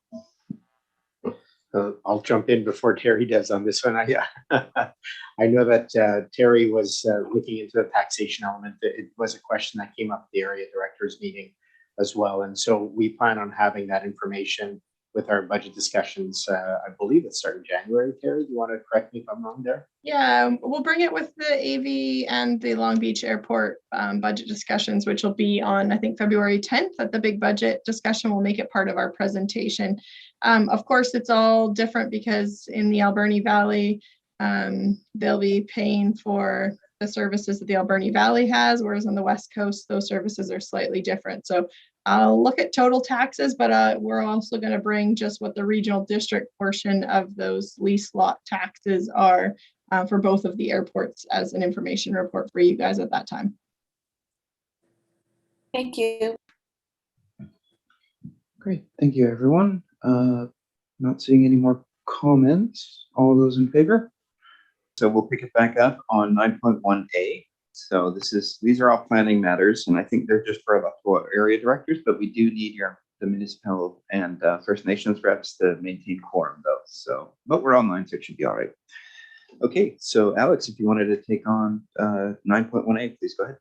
Thank you, Mr. Chair. So the first application we have before you is a development variance application to reduce the minimum lot width for 2 of the lots within a proposed 16 lot development in the Atatsu Bay area of Long Beach.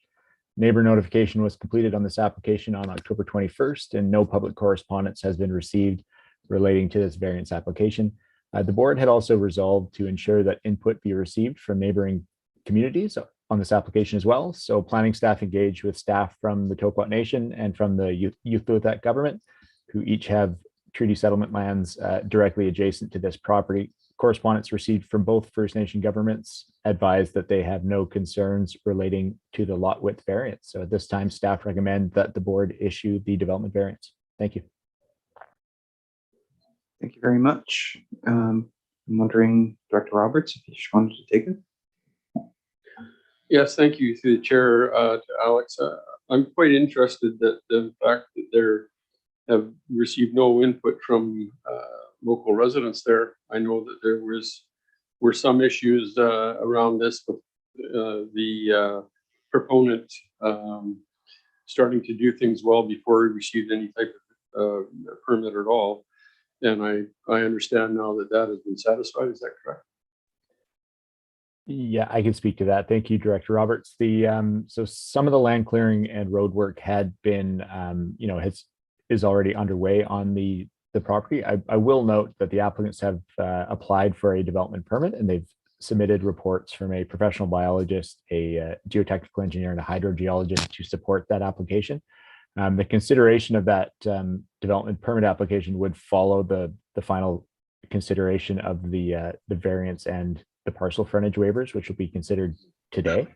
It is not, we don't have the ability to issue the development permit prior to the issuance of the variances. And I know there has been some concerns there, and neighboring property owners have been working with the Ministry of Transportation and the provincial approving officer, as has the applicant, in working through this subdivision application. So the variance application and the parcel frontage waiver, which will be considered today, are two of the conditions that need to be met prior to the regional district supporting approval from the Ministry of Transportation. So hopefully that answers your question. Thank you. With that, I'm prepared to make the motion that the Board of Directors issue development variance permit DVC 21003. Thank you. Do we have a seconder? Thank you, Director Mcnabb. And for comment, we have Director Cote. Please go ahead. Thank you. Through the chair to staff. So it sounds like there was some construction, and I'm thinking that it was just a roadway. I don't believe that that's in contravention of any of our bylaws to just put a roadway in. But subsequent, any kind of development as far as building or whatnot, I just want clarification that that would be in contravention of our bylaws, and that would be where our new ticketing bylaw would step in. Thanks. So there's a couple things here. So the work that has been undertaken already is mostly land clearing and some road work. So we do have a development permit requirement for that in the South Long Beach OCP. The applicants have made the appropriate development permit application to support that. We haven't seen any building or any structures built out there. That would be regulated through the building bylaw. And as of right now, we don't have an ability to ticket through building bylaw contraventions, but we do have additional tools like the notice on title process that we are following, and further enforcement action if somebody is to build without a building permit. But that's not the case in this situation. Okay. Are there any other comments or questions? Seeing none, all those in favor? All opposed? Okay, motion carried. That brings us to item B, another Long Beach one. Please go ahead. Okay, thank you. So this application relates to the same property that was subject to the variance application. This is a parcel frontage waiver to waive the road frontage requirements of the Local Government Act for 3 of the lots within the proposed 16 lot development, noting that the proposed subdivision layout, which is included in your package, is sensitive to the topography and natural watercourse features on the site. Staff are recommending that the parcel frontage waiver be issued. I'm happy to answer any questions. Go ahead. Yeah, with that, thank you, Alex. And although we had minimal advisory planning commission members there, it was supported by those that were present. So with that, I would like to make the recommendation that the Board of Directors waive the 10% road frontage requirement for proposed lots 4, 7, and 12 as per the subdivision plan for lot 2, plan VIP 84285. Great. Do we have a seconder? Thank you, Director Bodner. Any comments? Seeing none, all those in favor? All opposed? Motion carried. Thank you. Okay, so that brings us to item C, which is a Beaver Creek item. Please go ahead, Alex.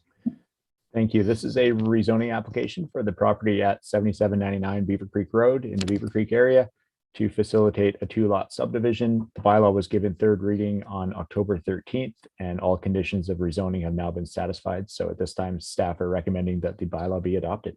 Thank you. Thank you. Director Mcnabb. So I would move that bylaw P1431 Regional District of Alberni Claycourt zoning atlas amendment bylaw be adopted.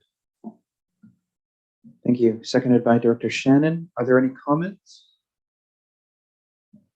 Director Mcnabb, please go ahead. I never really noticed this until now, but this property is at the corner of Beaver Creek Road, one of the first corner of Beaver Creek Road. And I wondered about the access onto Beaver Creek Road and how that's going to be handled. I don't see it in the diagram, but I mean, it's kind of critical because there's been a lot of accidents at that corner because it's a straight stretch. That's one of the longest straight stretch in Vancouver Island.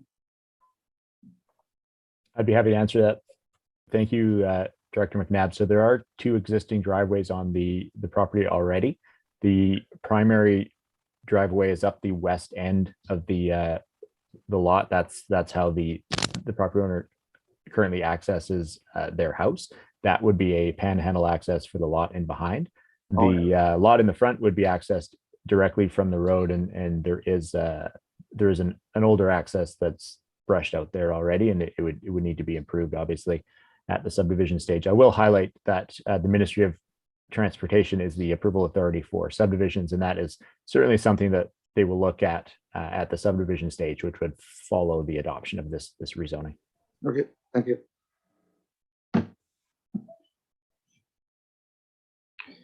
Okay.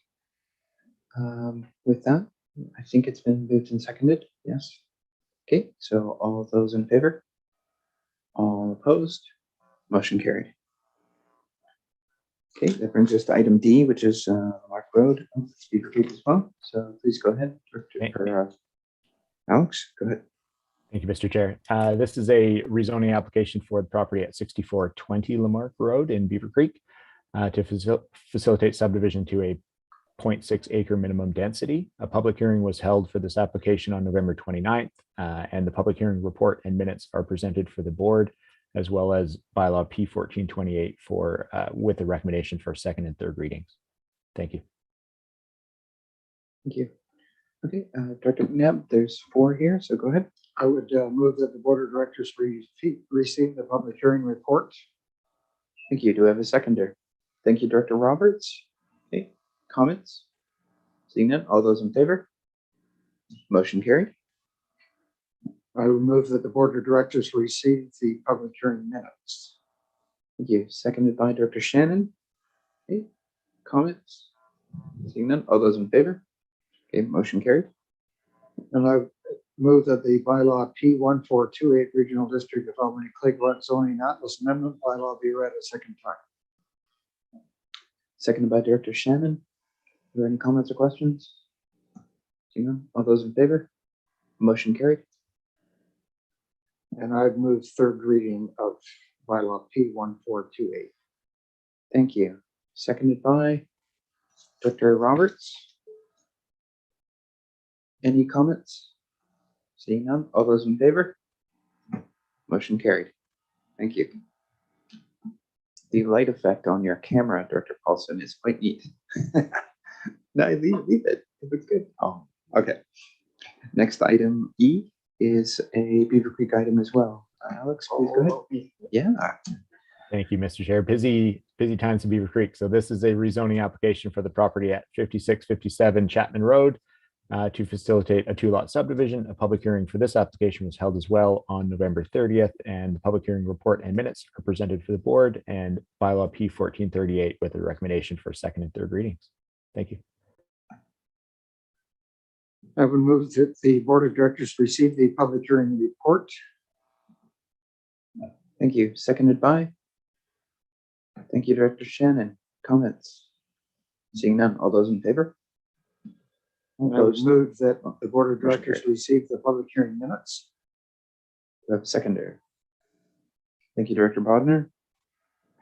All those in favor? Motion carried. And I'd move that the bylaw P1438 Regional District of Alberni Clayquat Zoning Atlas Amendment bylaw be read the second time. Thank you, Director Roberts, seconding. Comments? All those in favor? All opposed? Motion carried. And I'd move that bylaw P1438 be read a third time. Thank you. Seconded by Dr. Shannon. Thank you. All those in favor? All opposed? Motion carried. Okay, and finally, item F. Thank you. So the last development application we have for you is a development variance for the property at 6585 Cherry Creek Road in the Cherry Creek area. This would be to reduce the required front and rear yard setbacks to allow for an addition to the existing single-family home on the property.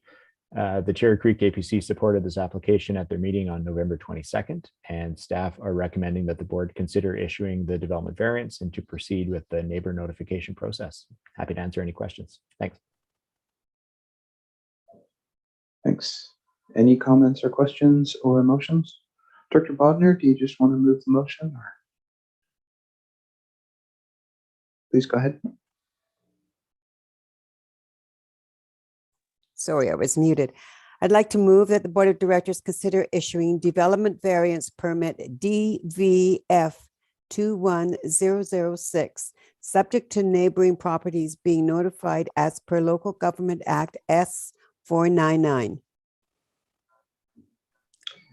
Thank you. Do we have a seconder? Thank you, Director Cote. Any comments?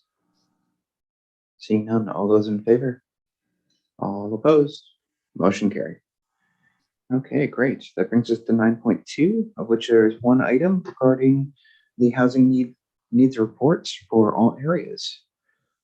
Okay, thank you very much. So we'll ask Amy Anaka, who's with us here today, to provide a brief presentation on the overall housing needs report for the ACRD, and then just a wrap up on the overall project. So I'll pass it to you, Amy. Thank you.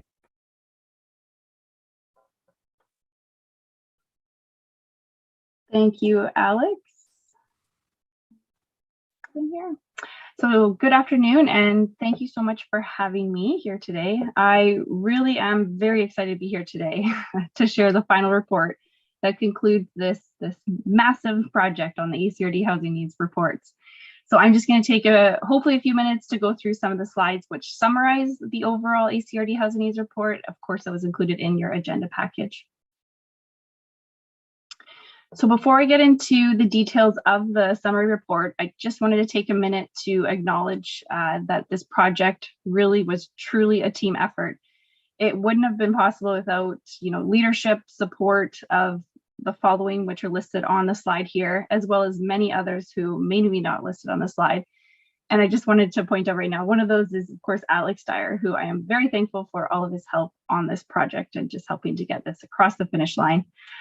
Staff are also very appreciative of the support from various consultants based on each of the different subregions. As well, it's important to highlight that we are thankful for provincial funding support, as well as overall grant management from UBCM. So the UBCM has been very helpful throughout the entire process.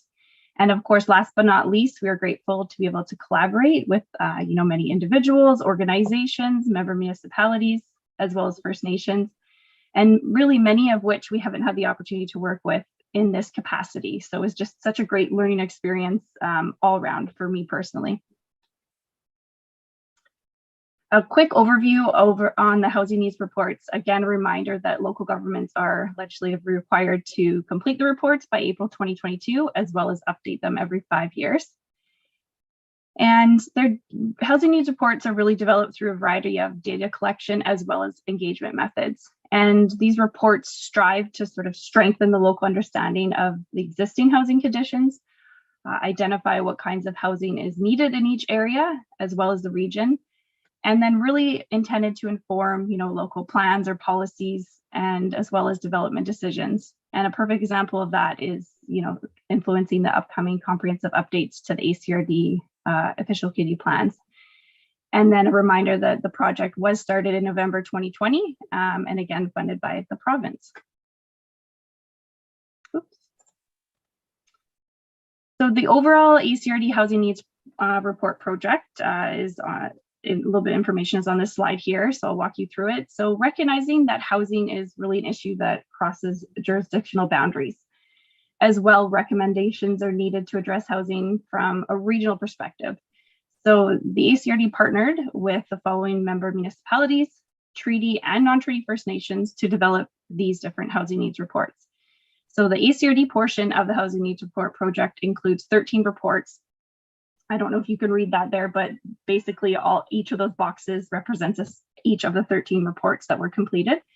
And so there was a report completed for each of the 6 electoral areas, as well as the 4 treaty First Nations, 2 sub-regional reports, 1 for the Alberni Valley, 1 for the West Coast, and then the overall summary regional report that I'm speaking to today.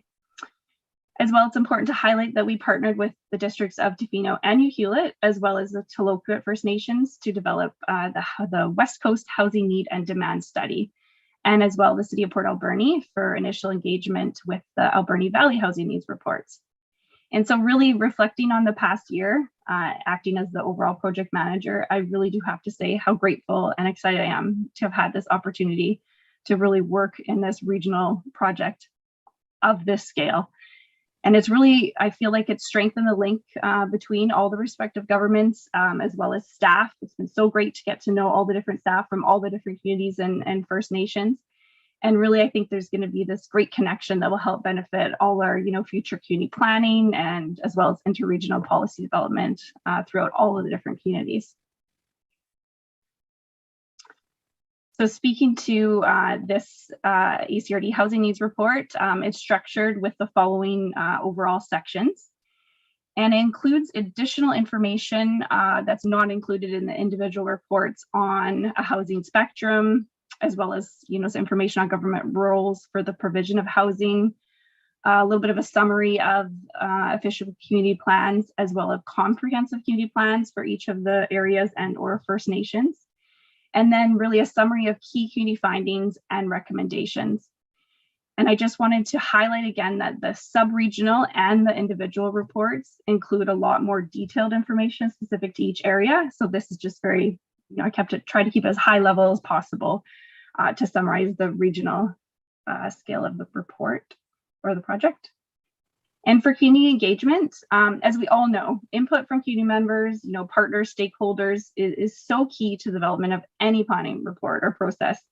And especially when it comes to filling in the gaps that maybe won't be captured or aren't captured by statistical data. And we really saw this with the Treaty First Nations data. There wasn't a lot, there's either zero or very limited census data for those areas. So engagement included a lot of additional, outreach, one-on-one conversations, surveys mailed down to the villages, that sort of thing. And as you can see here, listed, this is a sample of some of the methods that were used in the engagement. And we really are thankful for all the very informative input, especially with the surveys. People spent a lot of time filling out the surveys. They put a lot of information into the open-ended questions. So we're definitely very excited and appreciative of all of that.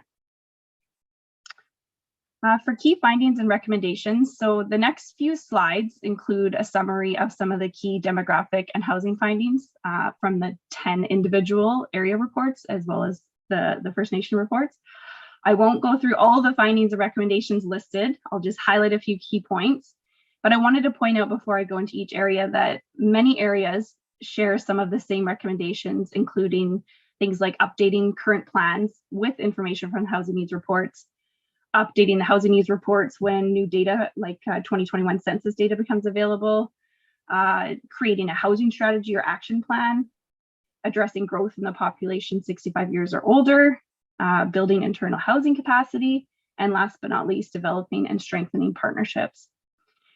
And then for the recommendations, I'll point out again that these are just very high level summary of the recommendations. So a more detailed analysis of those are included in the separate reports. And as well, it's important to highlight that some or many of the recommendations listed are actually already being done by the ACRD and or the First Nations. And so there'll be great benefit in continuing to monitor the progress of those recommendations that are already being worked on.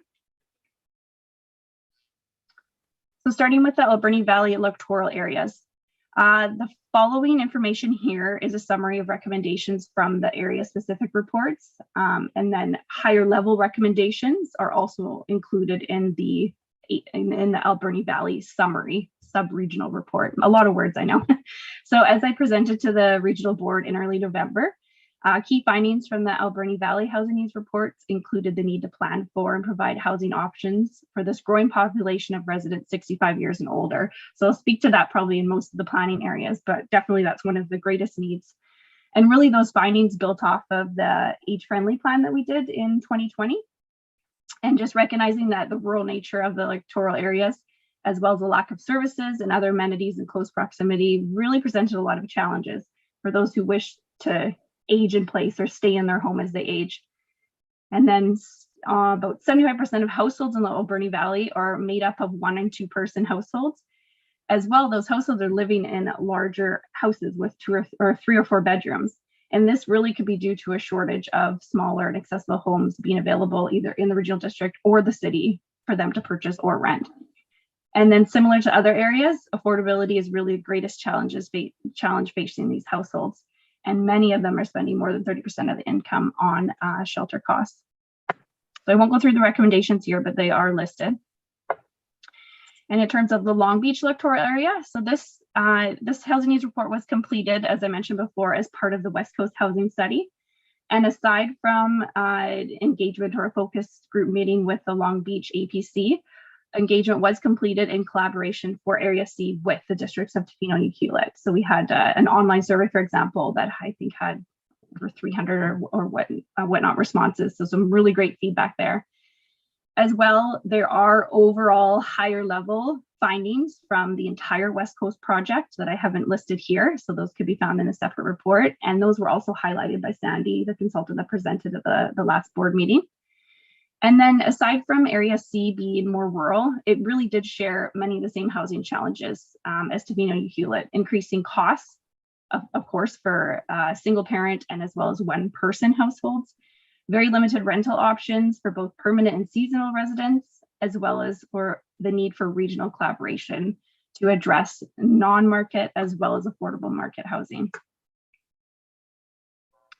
For the Banfield electoral area, this was actually the first housing needs report to be completed, and that was presented to the regional board back in July, which feels like so long ago now. And then the findings really focused on the need for actions to improve things like housing for an aging population, so same as the Alberni Valley, the need for additional short as well as long-term rentals, and a great need, a lot of discussion around a lack of accommodations for staff, and particularly some of the major employers, including, the Banfield Marine Sciences Center. For Uchuklesit Tribe government, before I get into this one, I wanted to point out that for all of the Treaty First Nations housing needs reports, for the data, it focused on the citizens living on their treaty settlement lands in the villages. And this is because many of the nation's citizens are spread out very far and wide across Canada, BC, Canada, as well as the United States. So it makes it very difficult to plan and develop the housing needs reports when that population is so widespread. So we focused it on the villages. And so that meant a smaller population. And so the Uchuklesit report was the first Treaty First Nation report to be completed, included very specific citizen engagement. This was literally paper surveys being taken down by boat to the village to be, completed by hand with citizens down there. And these informed the need for more affordable housing, of course, difficulty with attaining home ownership, as well as the need for housing for elders, and especially those wanting to age in place. So many either want to move to their treaty settlement lands or they live there and want to stay there. For Huu-ay-aht First Nations, this was the final report to be completed just very recently. And since the nation had recently undertaken a very significant amount of citizen engagement over the past few years, the consultant team used that information to develop the housing needs report. So no additional community engagement was actually done in terms of this because those same housing questions were just very recently asked to all the citizens. So it just made sense to reuse the survey and all that information. And so some of the housing gaps I identified include many citizens wanting to own their own home. However, the cost definitely remains one of the largest barriers. As well, similarly to you, Chuck listed elders living in the village of Annapolis stated they want to stay as they age, and they really do need additional supports in order to stay there. For Toquat Nation, this was completed again as part of the West Coast Housing Study, and engagement for this included joint Indigenous survey with Ukilethat as well as Toloquiet First Nation. And key findings really include a significant and growing interest from citizens for affordable housing on their treaty settlement lands, as well as a rising interest in moving back to their nation lands, and a focus on young families as well as elders. However, there are a number of development challenges that were presented as barriers to either delivering the new and affordable housing on the nation lands. And some of those are servicing pressures, financial challenges, and the high cost of building. And really that comes down to the very remote location of Makoa. And last but not least, Ukilethat government. This report was also completed as part of the West Coast Housing Study. And in many ways, this nation shares similar housing challenges as Toquat, as well as the other Treaty First Nations. Citizens want to have affordable housing on their treaty settlement lands, and there's an interest in moving back to the nation lands. And again, this focus on young families and young single parents in the need of housing for multiple children. There's an expected increase in the demand for elder appropriate units as more choose to live closer to government services. And then similar barriers, including the cost of living on nation lands due to transportation, the cost of building, as well as living in a remote location. For implementation, so the hope is that this project has great benefit for all of the different planning areas in nation in terms of planning for current and future housing needs, of course. These reports are meant to support and implement all the important work that's already been undertaken, as well as help direct resources in the future, as well as for policy direction planning. As well, the reports have really helped to recognize that there are unique sub-regional differences. And as well, it's identified, the many different ways that we can continue to collaborate in the future. And hopefully this will benefit the individual communities, as well as when we work on interregional policy development. The last slide, just to wrap things up in terms of next steps with this project. There's just one additional presentation for one of the Treaty Nations reports to their Executive Council, I think next week. And then once all those reports have been received by the respective governments, they'll all be publicized on the ECRD's website here. And this page actually does have most of the reports that have been received already up on there. And the last thing to do is just a final grant reporting in January 2022. And then that essentially wraps up the project. So I'm going to, before we open up to questions, if any, I'm going to pass it back to Alex and stop screen sharing here. Thank you, Amy. I just wanted to quickly take a moment to recognize the leadership that Amy has provided on this H&R project. Housing is such an important issue in all of our communities. We know that. And just to reiterate what Amy has said in the presentation, the relationships that we have fostered with our community partners and the member municipalities and the member First Nations that we have worked with over the course of this project really sets the stage for us to collaborate more effectively on policy development, both within our respective community planning areas, within our OCP areas, and also as a region as a whole. So we're very happy to build upon that foundation through this project, and thank you to Amy for leading us through all those conversations. So as we look through the reports and the agenda, Amy and I are happy to answer any questions you might have. So I'll pass it back to you, Chair Jack. Thank you. All right, thank you very much. And thank you, Amy. Are there any comments or questions? Director Roberts, please go ahead. Through the chair, thanks, Alex. In particular, thank you, Amy. It was a pleasure working with you and our APCs on the West Coast. Your knowledge and enthusiasm for this project is just fantastic. So thanks to all staff that helped. Appreciate it. Thank you. Okay. Are there any other comments? Dr. Cote, please go ahead. Thank you. Spectacular job.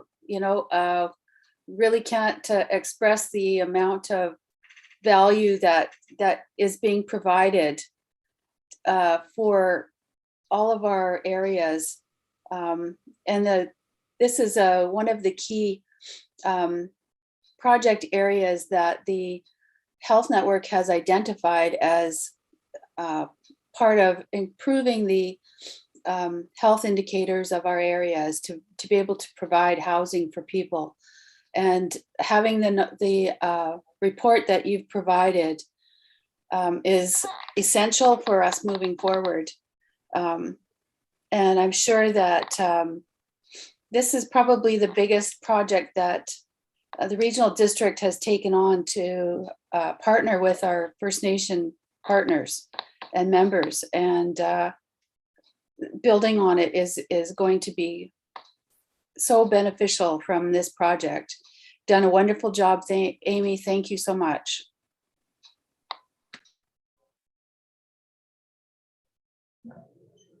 Okay, so with that in mind, I think just on behalf of Huayet, we wanted to voice our own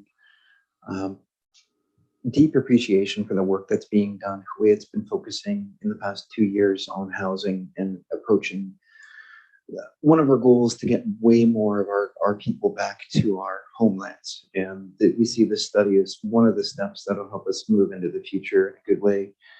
We've already probably moved our 15% at home rate to probably 18 or 20% by now. And we hope to probably meet 25 or 30% by the end of our electoral term. And this will help us get there. So yes, deep appreciation for the work that's being done for Huayet specifically, but also across the entire region, because I was just having a conversation about the northward trend in real estate prices in Port Alberni specifically, but the Alberni Valley generally. And a lot of what needs to be done in regards to housing affordability and housing in general starts with us. It's not a federal solution. It's not a provincial solution. We need to keep that ball rolling because we know what we need here. We just need to work on that specifically. And there's some really good lessons and options that we can take from the West Coast, specifically Tofino. And so that's a working group that I hope to sit in on, even though I'm not from the West Coast, and see what's going on there. So yes, thank you all around. Dr. Steer, go ahead. Yeah, thank you, Chair Jack. And I just wanted to build on your statement there in terms of what this, and thank you, Amy, incredible work, obviously, a tremendous amount of effort that went in. The interesting thing that I think came out of this and the conversations that we've been having is really the ability now to maybe look at these regional approaches to addressing some of those, and those relationships that you talked about that you built and laid the foundations for, I think are going to pay off in the long term in these conversations to address those housing needs. And there are examples where we're doing it on the West Coast, in terms of Tofino Housing Corporation and those individual, but I think the expansion of those types of ideas to a much more regional level, I think these conversations are the genesis of moving that forward. So just thank you very much for the work that's been done. And it will not go to Wanda. I think the follow-up is already in conversation in the back room right here, to be honest. So thank you once again. Dr. Steer, would you like to move to receive your report? I would, yes, that the Board of Directors receive the Alberni-Clayoquot Regional District Housing Needs Report as presented. That the Board of Directors direct staff to publish the Alberni-Clayoquot Regional District Housing Needs Report on the ACRD website for public access. Can we just make that a single? All right. And seconded by almost everyone. Director Roberts. Director Cote, did you have a comment? Or were you just adjusting your glasses? Nope, just adjusting my glasses. They keep falling off. Okay. All right, with that in mind, all those in favor? All opposed? Okay, motion carried. All right, once again, thank you so much. Okay, that brings us into reports. 10.1 is staff reports. Would anyone like to pull anything out, including the actual staff members who may have created these reports? Okay.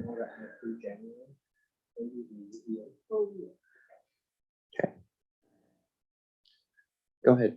So in this agenda, we were going to have a report on the Electoral Area Directors Committee meeting that was held earlier today, but that meeting has been postponed. The new date is January 12th at 10 a.m. So that creates an adjustment to the meeting schedule in front of you. Go ahead. Just as a point of reference for the strategic plan, I just wanted to flag that we are tracking well and that in January, staff will be meeting to build a little more of an operational plan behind that strategic plan. And then any comments that are born out of that will be part of our budget discussions. So, so far, so good. All right, thank you very much. Any specific comments or questions? Director Cote, please go ahead.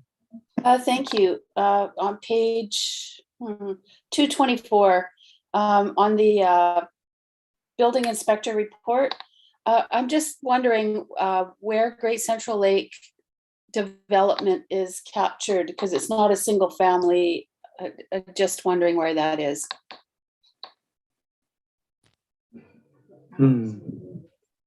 Alex? Yeah, I'd be happy to look at. Are you looking at one of the columns in there, Director Cote? Sorry. For Sprout Lake, just I'm wondering where it's captured for the Great Central Lake development for, say, the Trestle RV. And I know that they've just sold out on their next 20 units or whatever it was. And I'm wondering where that is, where it's captured in here. Is it under commercial or miscellaneous or? Yeah, so so these are the values of the building permits. So on the new development that they're working on, the 16 lot subdivision, that won't be reflected in this report until the building permits are issued on the houses. In terms of Trestle RV, those are, I believe those would be under miscellaneous, as they are improvements to a campground in essence, but I would be happy to look into that a bit further and report back to you on that if I could. Thank you. I was just curious about how that was captured. Thanks. Okay, thank you. Okay, so with that, are there any other comments or motions to receive the reports? Director Mcnabb? Motion to receive the report. Thank you. Do we have a seconder? Thank you, Director Baldner. All those in favor? All opposed? Motion carried. Okay, that brings us to 10.2, a verbal report from Director Cote. No, that meeting. Oh, that was, sorry. Yeah. Okay, that brings us to 10.3, which is member reports. 911 Corporation, Director Mcnabb. We haven't had a meeting this month. We won't have a meeting this month, but I did, as chair, write a letter to the provincial government with regards to a 911 response, an ambulance response, and I guess it was predictable that the letter that they sent back was totally on message, and so didn't really respond to our needs as a PSAP 911 corporation. That, but I see that by the ecom process that they have decided together with BC Ambulance that they would be able to put ambulance calls in queue versus being stuck online waiting for ambulance to respond. So the plan is, in a letter we got from ecom, is to, if their staff and they don't have a bunch of other calls waiting, they will wait on that call. But as soon as they see backups happening, then they'll put that call in queue. They're not hanging up on them. They're in queue and will be responded to by ambulance service SAP. And the staffing levels for BC Ambulance, I mean, they're in training at the moment, virtually all of them, but there's a fair amount of money being put into the system in order to correct the BC Ambulance problem. I'm sure we have members on the board that could respond to that part of it pretty well, but it's a process, and hopefully it will clear up in the next couple of months, and we will be able to return to some kind of business-like program. That's it. All right. Thank you, Director McNabb. I'll have a comment after Directors Cote and Cole. So please go ahead, Director Cote. Thank you. Question regarding our liabilities. So just concerned about our Municipal Insurance Association liability. If police are called and we're responsible for police, municipalities are responsible for police. If the call is dropped or let go, I'm just wondering about our responsibility and liability going forward. Well, the good news is that we're not insured by Municipal Insurance Authority because we're not a municipal, we're a corporation. So we've asked. No, just for the policing aspect. Pardon me? For the policing aspect, we pay for the policing. So the call goes, say, for policing, and it's. Okay, so how this works is every one of you dial 911, you get connected to Econ Vancouver. Econ then fans that out to whatever, if you say you want police, ambulance, or fire, they fan it out. So the only one that we're directly responsible for is fire, and so we have dispatch for fire out of Campbell River, and on a liability basis, that would really be our only point of liability if we didn't handle those fire calls correctly, and we are insured for that. It wouldn't go back to the municipalities, but it's it goes if they ask for ambulance, it goes to BC Ambulance, and if they ask for police, it goes directly to police. So they're queues. As far as the province's responsibility is BC Ambulance being held on queue like that, imagine they do probably have a liable situation, but I'm not a lawyer. I don't know exactly how that would all filter out. It wouldn't be us. Okay. Thank you for that. I have Director Cole. I have comment. Please go ahead, Director Cole. Yeah, I'm not sure. Do you guys hear me properly? All good. I was in a bad spot there for a while, so I might have missed a little bit of what Director Mcnabb was saying. But just to be clear, in case it wasn't laid out, as I understand it, as he already explained, the 911 answers all calls. And in the past, when you ask for police, fire, ambulance, and we all have 3 different dispatches, and then they pass it off to the other. But when they will stay on the phone with the caller until police, fire, ambulance dispatches answer those calls, and then they transfer them over.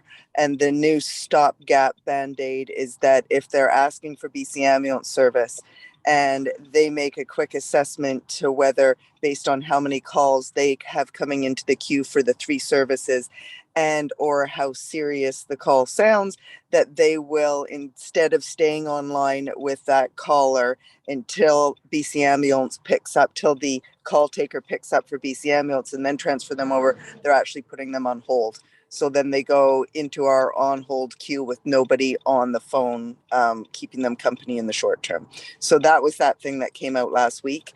And as everybody's probably heard the minister talk about how many dispatchers and how many call takers and that we're hiring, but we're in that that phase right now where the training and getting everybody up to speed. And then we have lost a lot of paramedics to leaves and such with the high volumes of work, with the increase in 911 calls over the last COVID and the heat dome and the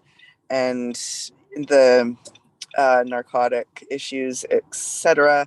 So it's a work in progress, and from what I understand on my end is everybody's scrambling as hard as we can, and that hopefully nobody is waiting too long by themselves on hold at this point.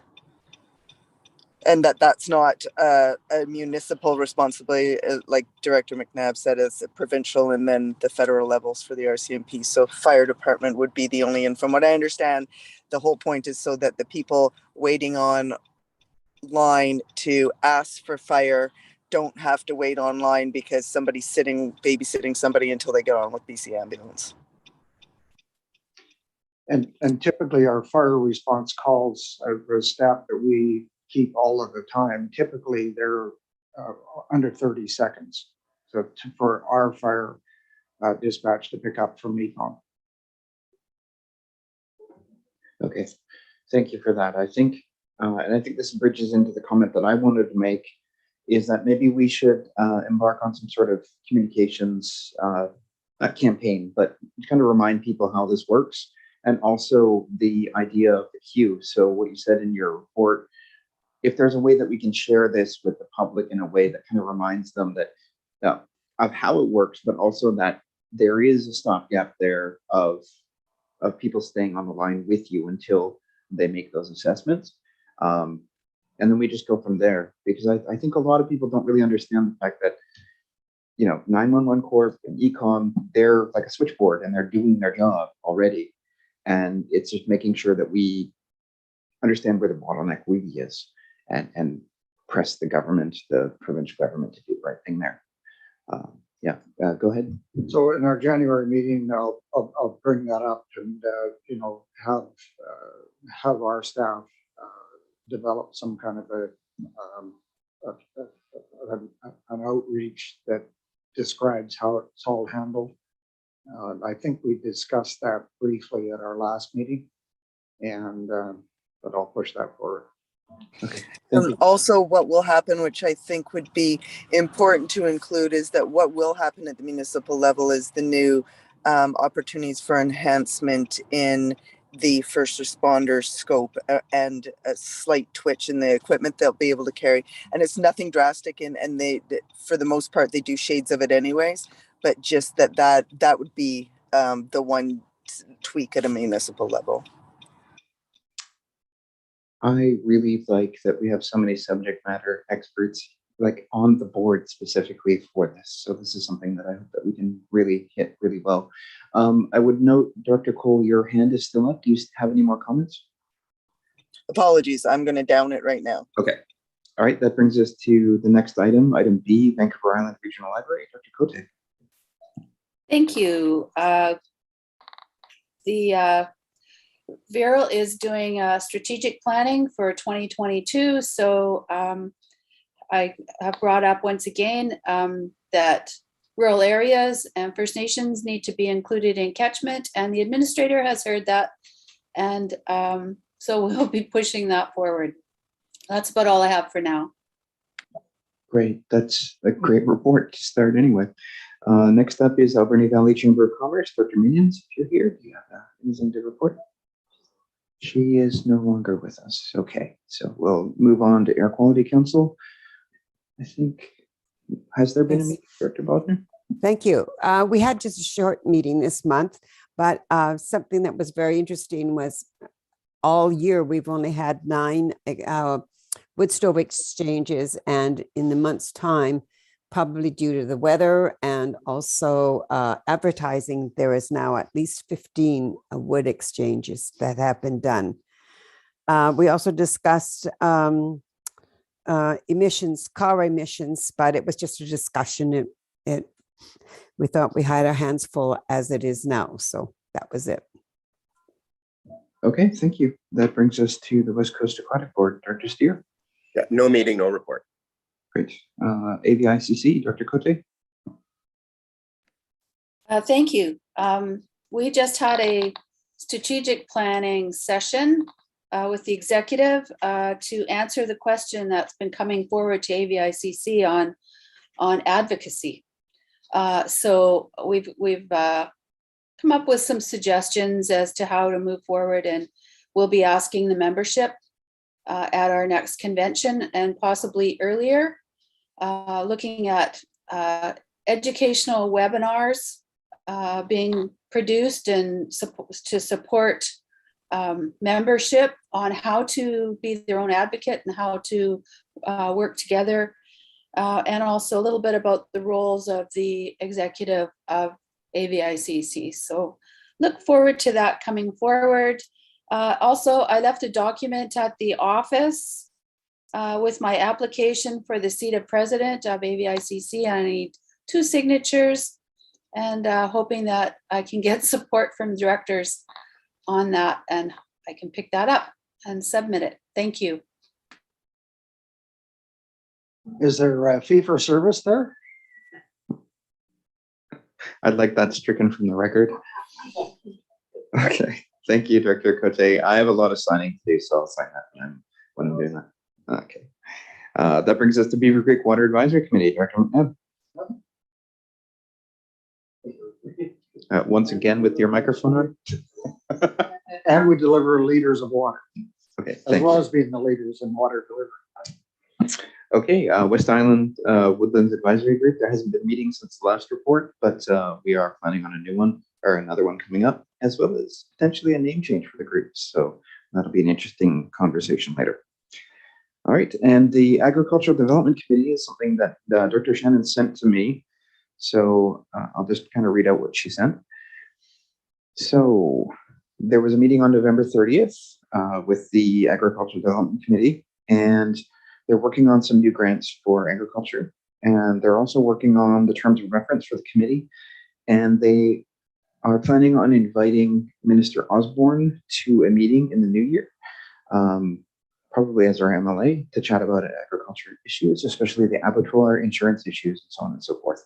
So there will be more highlights after that meeting. And the next meeting in the new year is before the Island Agriculture Show. So they're trying to get organized for that as well. Dr. Cote, did you have anything to supplement that? I don't. I didn't attend the last meeting. Okay, thank you though. All right, are there any other reports? Okay, seeing none, although, or wait, no, somebody has to move that. Director Roberts, thank you. Do we have a seconder? Thank you, Director Mcnabb. Okay, now all those in favor receiving the reports? Motion carried. Okay, we are now hitting item 11. There's no unfinished business. There's no late business. Do we have anything for question period? No, Mr. Chair, we have no participants or attendees and no questions to our email address respecting the agenda. Okay, so the next item then is adjournment, because I think we'll just do the hospital district as a separate item. So if we could have a motion to adjourn. Thank you, Director Mcnabb, seconded by Director Beckett. All those in favor? Motion carried. All right, happy holidays, everyone. Merry Christmas and Happy New Year. All right, it's your show, Dr. Mcnabb. Okay, I'd like to call the meeting to order, the December 8th, 2021 meeting of the Hospital District Board of Directors meeting. And recognize that we are meeting on the territories of the Petitions and Tishat First Nation at our offices in Port Alberni. And I'd ask for an approval of agenda. Seconder? Second. Second. Any changes to the agenda? All in favor? Carried. We have no delegations or presentations, so it's correspondence for action. We have correspondence from the Island Health with regards to Dr. Richard Stanwyck retiring. This is rather a short stint he put into being health officer, but he was an awesome fellow to speak to online. I spoke to him several times, but it's a very taxing job, especially when you've already got a job. So I can see that that there would be pressures to look for somebody for a long-term position for that.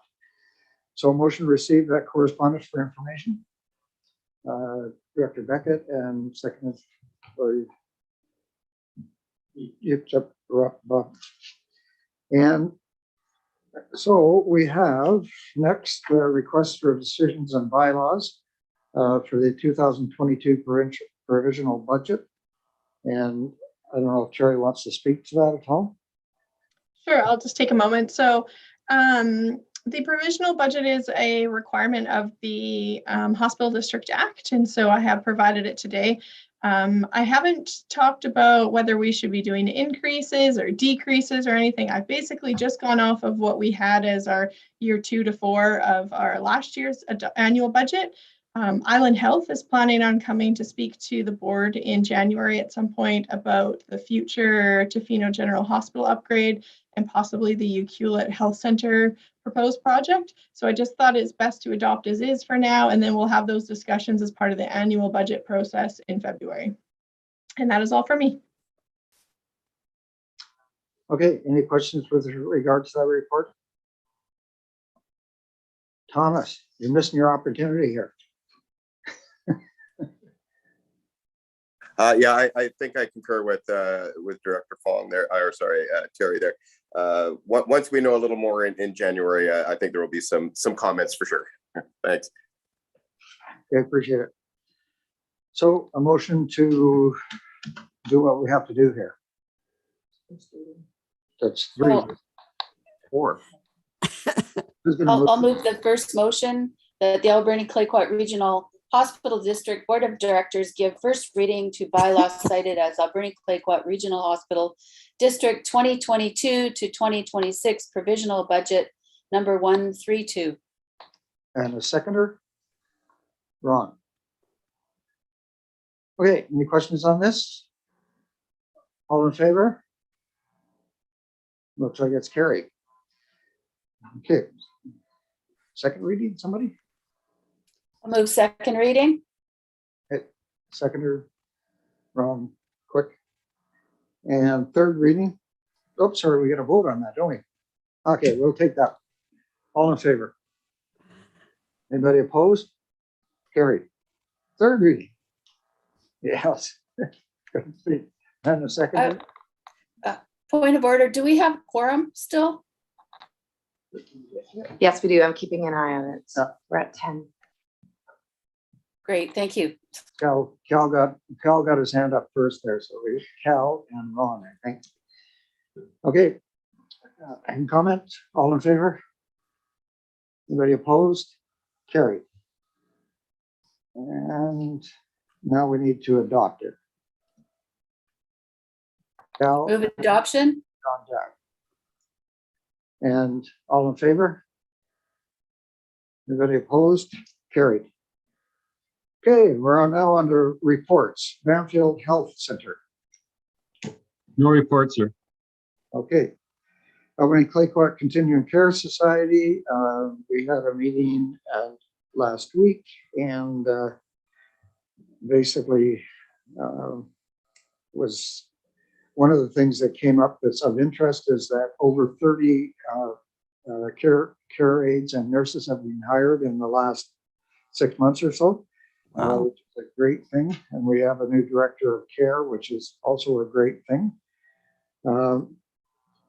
Also, just added in here, we had an Allen Health capital meeting, which of interest, the Tofino Hospital is still in third place on their queue, which has to go to the provincial government and be kind of ratified and sent back. So I think it was in third place last year, if I'm not mistaken, but they wouldn't comment on when it was going to be done until it came back from provincial budget discussions. So, and Island Health also said that approximately 1% of their employees had been put on long-term leave or terminated because of the vaccination order. So they were, while they weren't particularly happy about that, they thought it was a number that was lower than they expected. So, and they're still working with those people to get them back in on service. So hopefully that's going to happen. We did have that Alberni Clayoquot Community Care Society about a ratio that was about the same. So, is that correct, Ron? No, good. Okay, on to the next thing is West Coast Native Health Care Society. Okay, so we're continuing on with the build. It's going well with their new facility. And there was elections and we have a new chair, Breaker. Forgot his first name. Mr. Breaker anyways. Is it? Yes, it's Hugh. Thank you. Is the new chair. And that's my report. Thank you. Tofino General Hospital. No report today. Okay, Alberni Clayoquot Health Network. We got a report that's in our minutes here as well. So. Yes, and we're looking for table of partners members. Applications are being accepted now. And hopefully those that we're serving already, we do have I think 3 empty seats at the moment, but hopefully they'll be filled, and the members that have served in the past will continue on. Members like Ellen Fruit are very important to our table of partners. Thank you. And West Coast General Hospital, I'm sure we can get a report if somebody wanted to don a hospital gown and go to a tango. I haven't seen anything from the hospital here. I haven't been communicating this week. So any other reports? And a motion to receive the reports A to G. Cal and John Jack. And unfinished business, there is none that I know of. Late business, anything? Question period from the public. No questions from the public. Whew. Okay, motion to adjourn.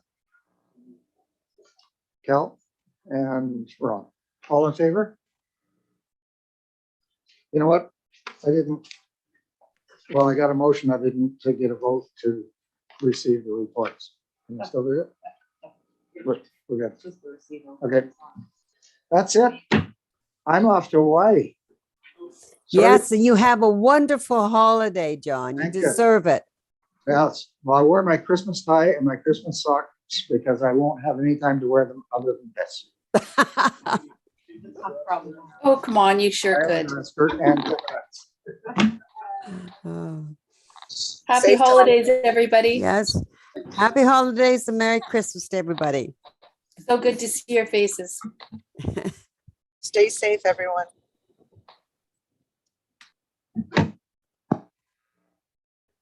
Uh,